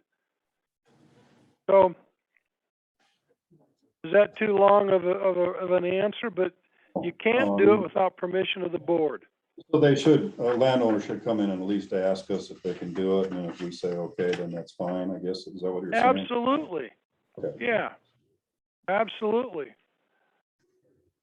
So Like that if help- now Kenny's gone, but his son, who's the Abrams that has the tiling company, Yep, if he wants to come in and clean out the ditch that goes through his farm, I guess you'd let him do it because he knows how to clean out a drainage ditch.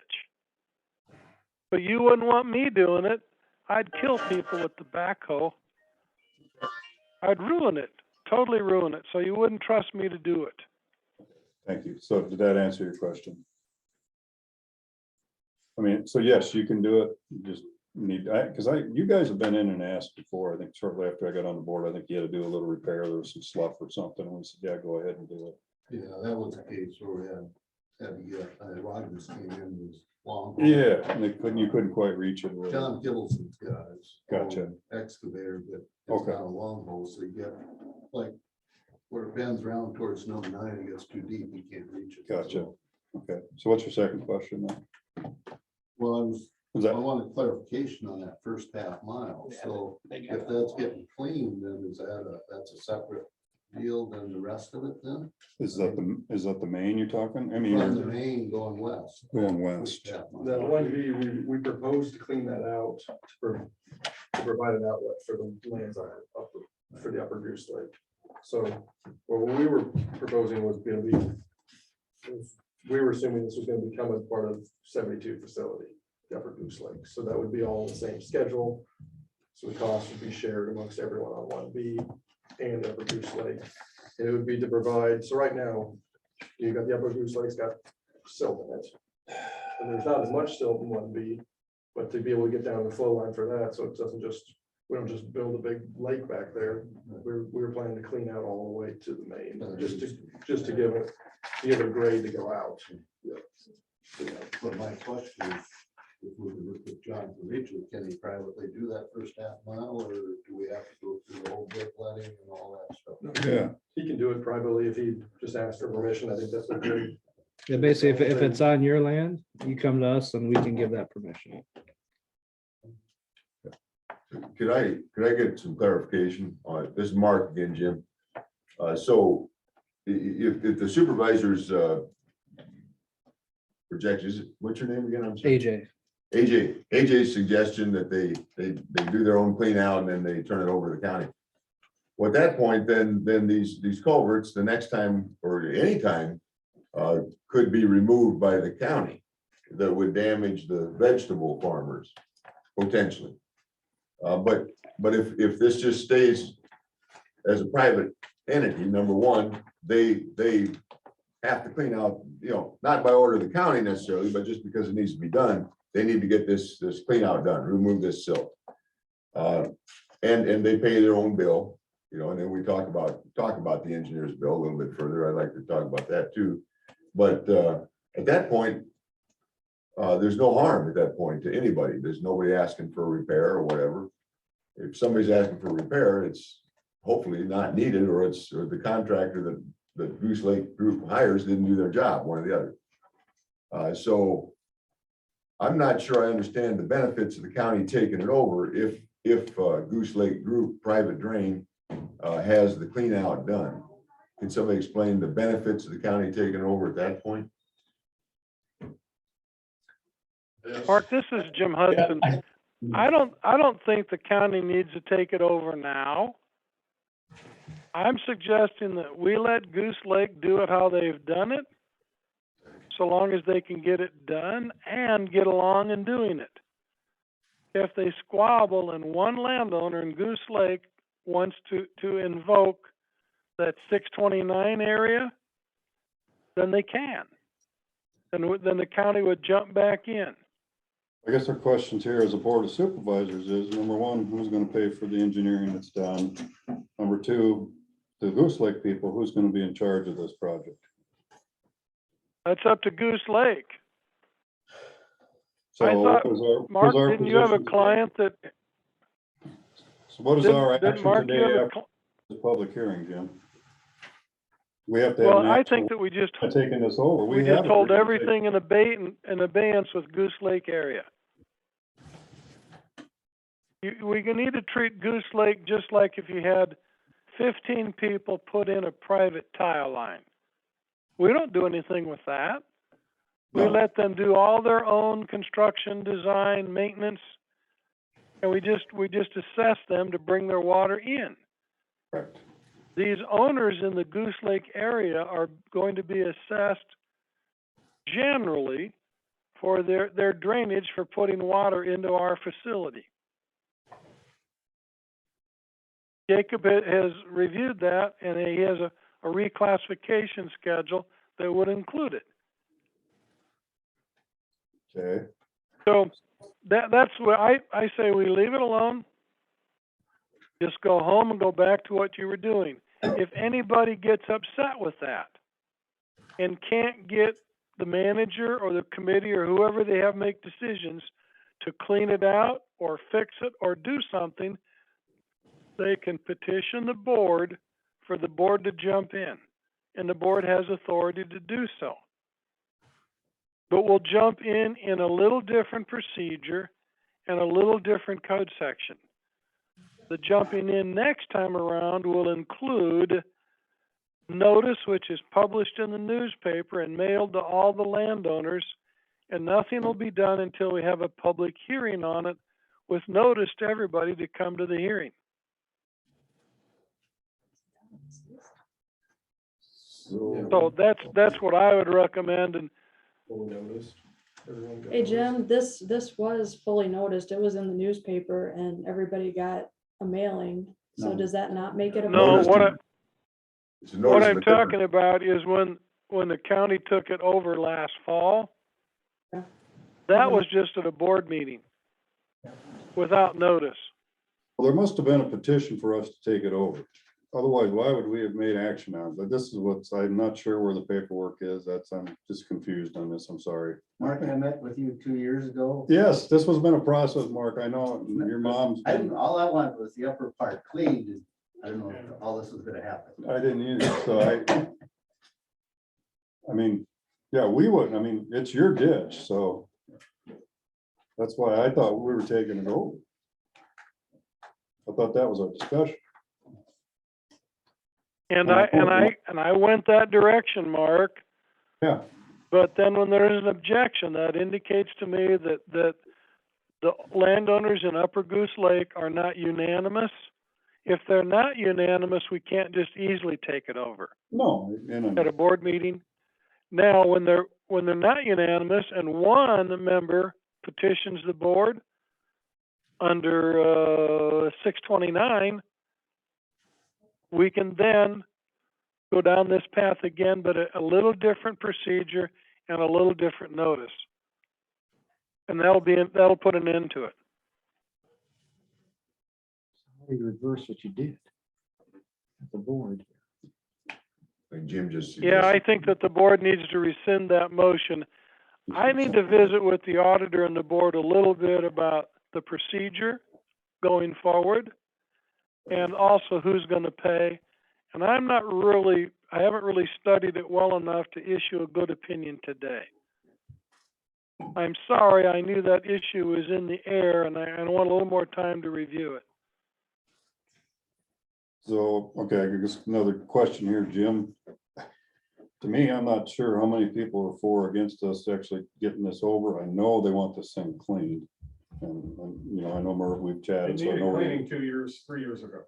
Yeah, it started, I know, we started this too young, had numerous conversations with your mother about it, wanting to know where we're at and what we're doing. And it was a process with the COVID and getting this all done. And so I guess, you know, what is the general consensus of the people here today? I mean, we know it needs to be cleaned, there's no doubt.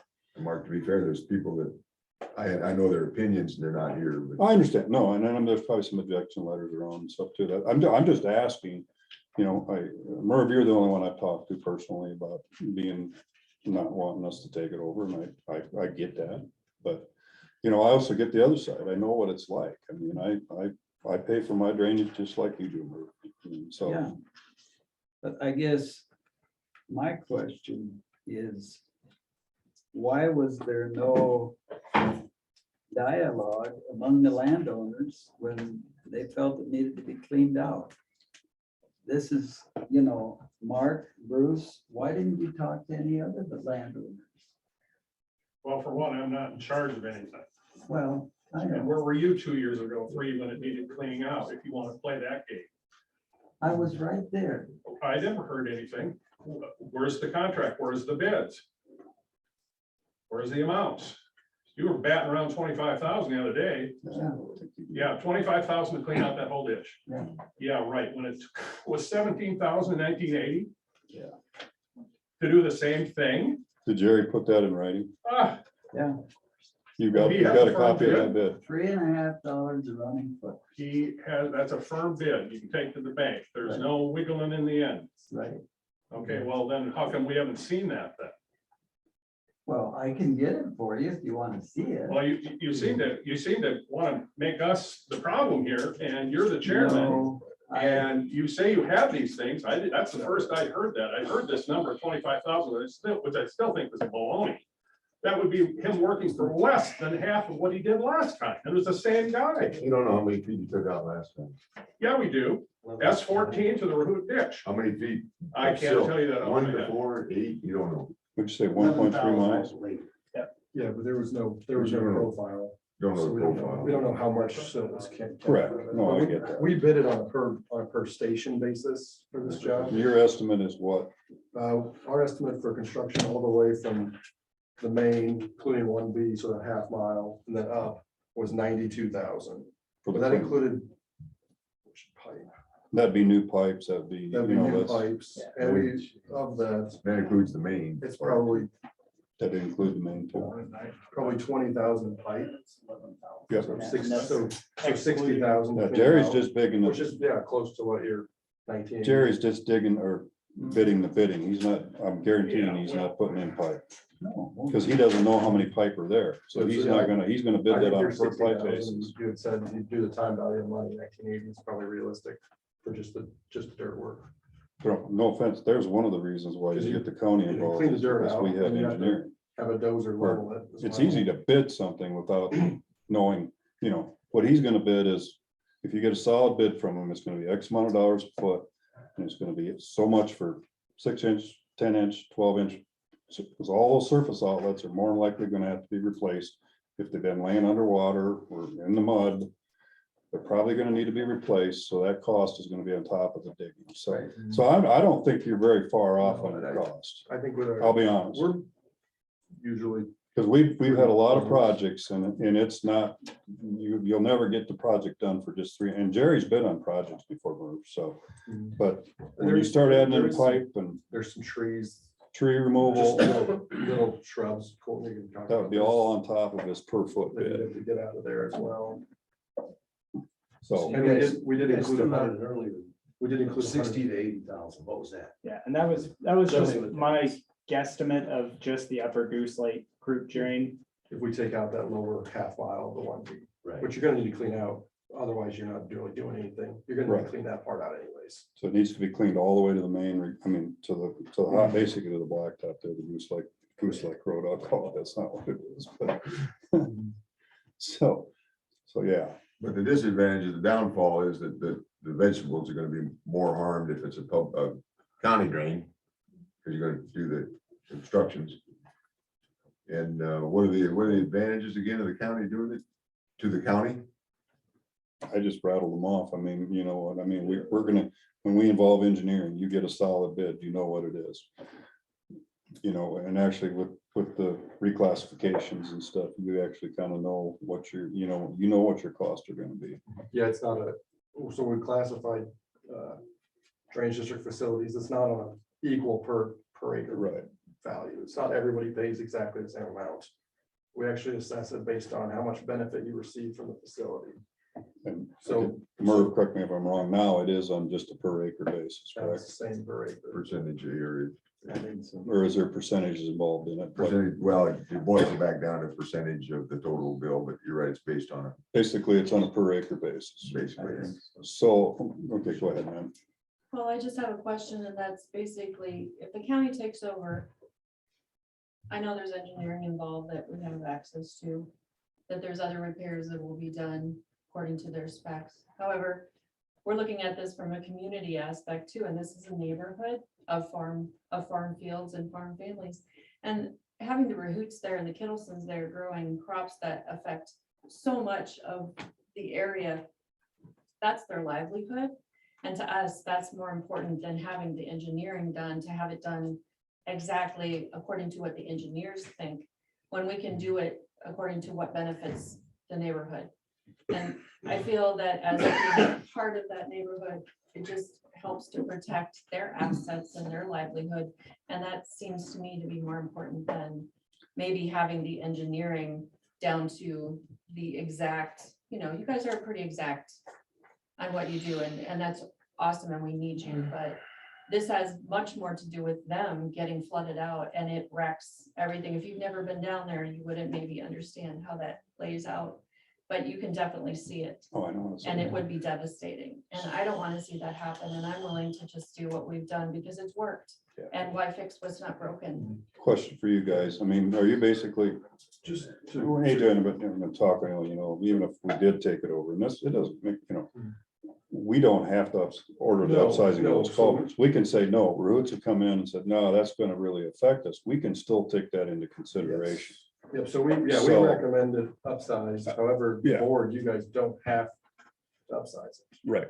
You guys have the choice to say, No, Right. we'll clean it out, but we're not gonna upsize it. That is. And I the don't board know always whose has that crossings option these to- are. I To mean, veto us. do you know who's anybody here? Are they your crossings?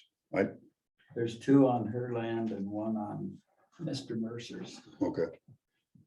There's one more consideration, and I don't know the answer to this, but, so it's, in my mind, I guess doubtful or whatever, as far as whether the county has an easement on this ditch right now or not, because it was, we believe, not properly noticed or taken over. There's some WRP, some wetland reserve land that borders this, and that's a federal contract with the landowner. And I believe one of the clauses in that federal contract are that you can't do anything like this on that land after May 15th and before September, whatever, because of the wildlife nesting and fowl, whatever.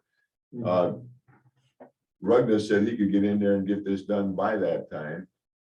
But could, if the county took this over, even by mutual agreement today, could the bid letting and everything be done, and could that be out and be done before May 15th, or am I all wet on that issue? So I don't know about a private drain, what the guidelines are for the wetland reserve program. For a drainage district, you can request a waiver. Right, but this isn't a drainage district yet. Yes, but if it was a drainage district, you could request a waiver to do work within that time period. And I've never heard of it being an issue in Worth County. It's on a county by county basis. I've never had an issue with it in any county I've worked in. No, A drainage district, I don't know about for. I know they could get one, but I'm not so sure that they could get a hold of Shelley Dugan and have her go through the paperwork and get it all done in a week, you know, so that Rugness could get out there. I just don't. Oh, believe yeah, that. maybe not. Maybe not for a week.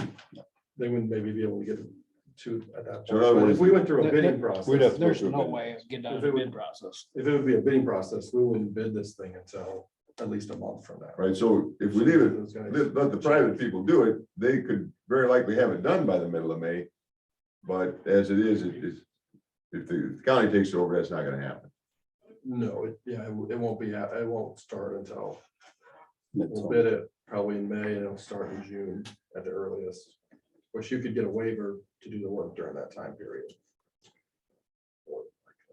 But yeah, it wouldn't be done before May 15th.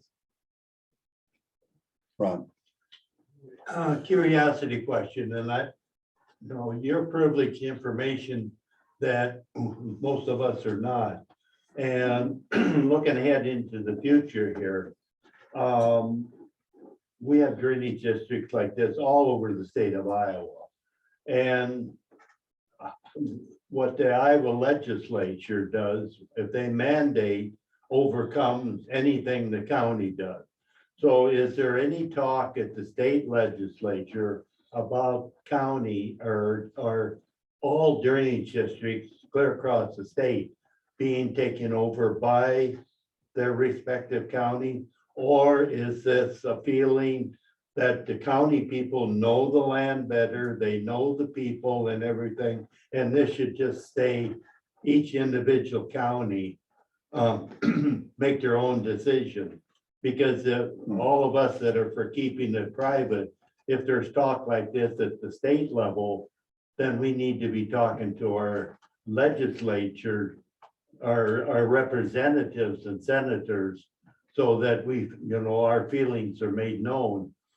So we start, once it's done, it's done. so you're talking about the state. So we taking need over. to be, but if there's no talk to this. There's none never been whatsoever, any talk about the Then state that makes taking me it feel over. better. We have agreements with Winnebago County, for example. We have some 28 agreements, I'm assuming, with ditches that go from one county to the next, but. Yeah, I've never heard of. That's a different. Okay, subject. good. This Yeah, state it's ever- never, Just Yeah, that's a asking. good question. If it did Yeah, ever just happen. asking. That's one point of local control they're leaving alone right now. There's a lot of other stuff they want to try to do, Yeah. but that hasn't been a discussion. so. Okay. So anyway, I guess back to Jim Hudson, then you're basically recommending that we don't pursue taking this over, I guess, but Not at this stage. The law is still going to be the same in the future. Let's let the Goose Lake people get it figured out by themselves. When I discussed this with Mr. Newman, I suggested maybe they could just stay at the courthouse together, whoever's there, and talk amongst themselves and see how they're going to get forward to do this. I do think even though this is private versus a public drainage system, I think that the CRP and WRP rules and guidelines are the same for nesting season. But I also agree that there was quite a relaxation of that rule because the rule didn't make any sense. It didn't harm birds in the spring or the fall. And it's better to do it now than it is to tear them up when they've already have little birds in the nest. At any rate, I won't go down that path. I don't think, Jackie, correct me if I'm wrong, I don't think Worth County ever passed a nesting season resolution. Doubt it. I don't think that was ever done. I was involved with about a half a dozen counties that did that, and that helped kind of ease the pain. But it all is between the individual landowner and the NRCS. So I think they're pretty relaxed in Worth County, and they're good to work with there. I wanted that, was it Marlon Gantz? Give us some relief. He was on the board for a while. He said he wasn't high enough up in the. Yeah. No, Bart. He said he wasn't high enough up in the Department of Agriculture to do anything for us, so No. they didn't listen to him. Okay. So I guess back to the bill. I mean, who's gonna pay for the engineering that's done then? I've said it repeatedly, and let me do it again. Please give me some time to review that. I want to talk to Mark Newman, and I'll get back to the board, and I can meet with the board on that. Okay. The bill isn't due right now today.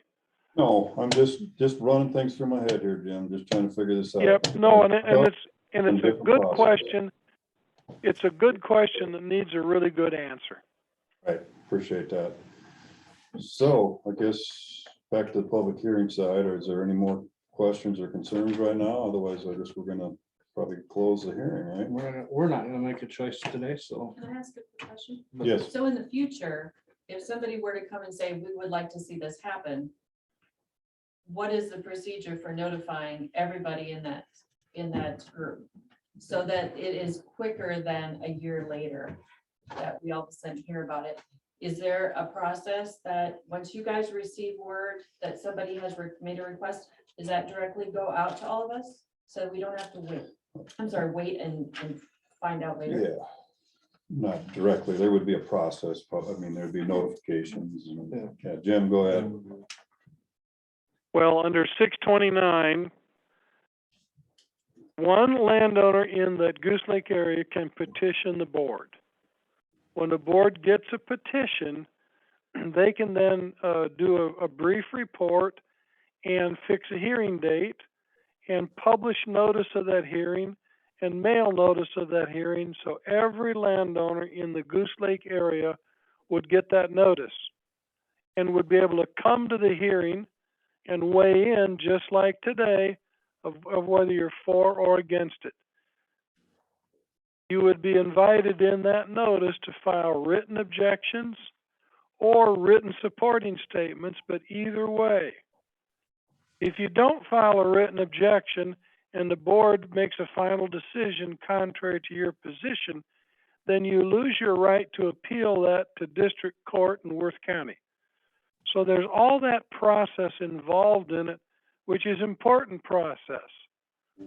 The same process applies to almost every type of drainage hearing you might have for repairs, improvements, right-of-way acquisition, reclassification, annexation. Those are all kinds of things that come up in drainage district law. So there's a lot of process to it, and everybody's rights are protected and are able to be heard at the courthouse. And you talk to the decision makers, the Board of Supervisors. So nothing's done in private in drainage. It's all public.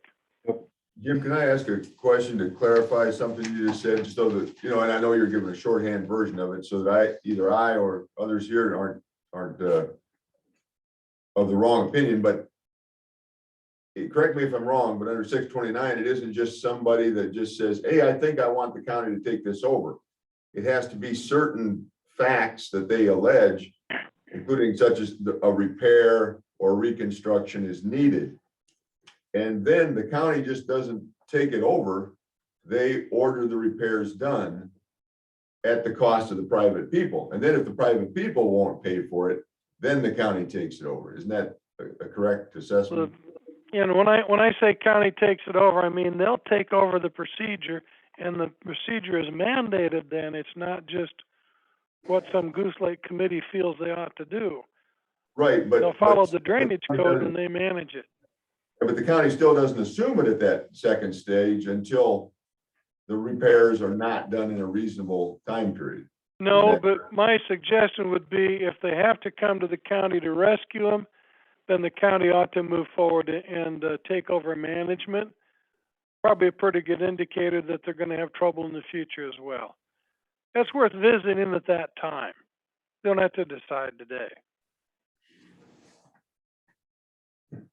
If we step in and be the referees, we're gonna be the coaches too. And I don't agree. That's why, you know. Yeah, Jim, I don't agree with you on that, but legally I do believe differently. I believe that the county orders it done. And then if it's not done. No, they follow the procedure that you set forth. But if that procedure is necessary, I would think as a result of that, they would circle back and say, look, you guys can't manage this district like you should. You formed a district by mutual agreement. We'll go back and we'll review that again, and we're going to assume takeover. I'd imagine that the landowner that wouldn't have any satisfaction with your Goose Lake committee would be in favor of the same thing. Yeah, I think we might agree on the same procedure. I'm not sure, but in common sense or whatever, I agree with you 100%. If there's disagreement and disorganization, it's probably not going to get repaired. Right. So that's why I said today, you guys meet, get it fixed up and repaired and paid for, and the county will go away. And nobody will have the right to bring it to the county if that all happens. So what's your expectation for today, that the county will rescind their prior assumption of the district, Goose Lake district? Well, let's wait and see what happens. Is that a good answer to that? Well, we're looking for advice here, Jim. It could be, but what if these guys contract tomorrow, they contract somebody to do the work, and then we find out the county says, nah, we think we still are the. Well, I'm not going to split all these hairs, but I think that's probably best. I told you before, Mark, that the county rescind what they did back on September 11, 21, or November 11, whatever that date was, when they made a motion to obtain the right of way and to assume management of this. Just rescind that. That part about then from here on out, it's going to be Goose Lake, private drain system, and they do all these things. But if you don't get it done, a landowner in Goose Lake can come back and request that the county get involved. Then we come back to this table again, so. Okay, but his suggestion, I'm sure now, is to rescind what they did, so they're free to contract with somebody. Correct. And we can't technically rescind today because it's not on our agenda. We probably have to put that on next week's agenda, or can we do it under this? No, he suggested rescinding what you did in October. It was part of the public hearing. Part You of the just have to public go hearings. back to the regular session. Just takes a motion at this hearing and be done with it. Can't do it at the hearing. We gotta close the hearing and go back to regular session, don't we, Jim? Yes. No, it's, Jackie just said, this consideration has been part of this hearing. You're in session now. Correct. There's kind of a funny nuance in drainage of people get the impression they gotta open a hearing and close a hearing and redo this and redo that. I think when you're meeting and you're in session, this is a subject that's part of this hearing. I think we're okay. If you're more comfortable, when is your next board meeting?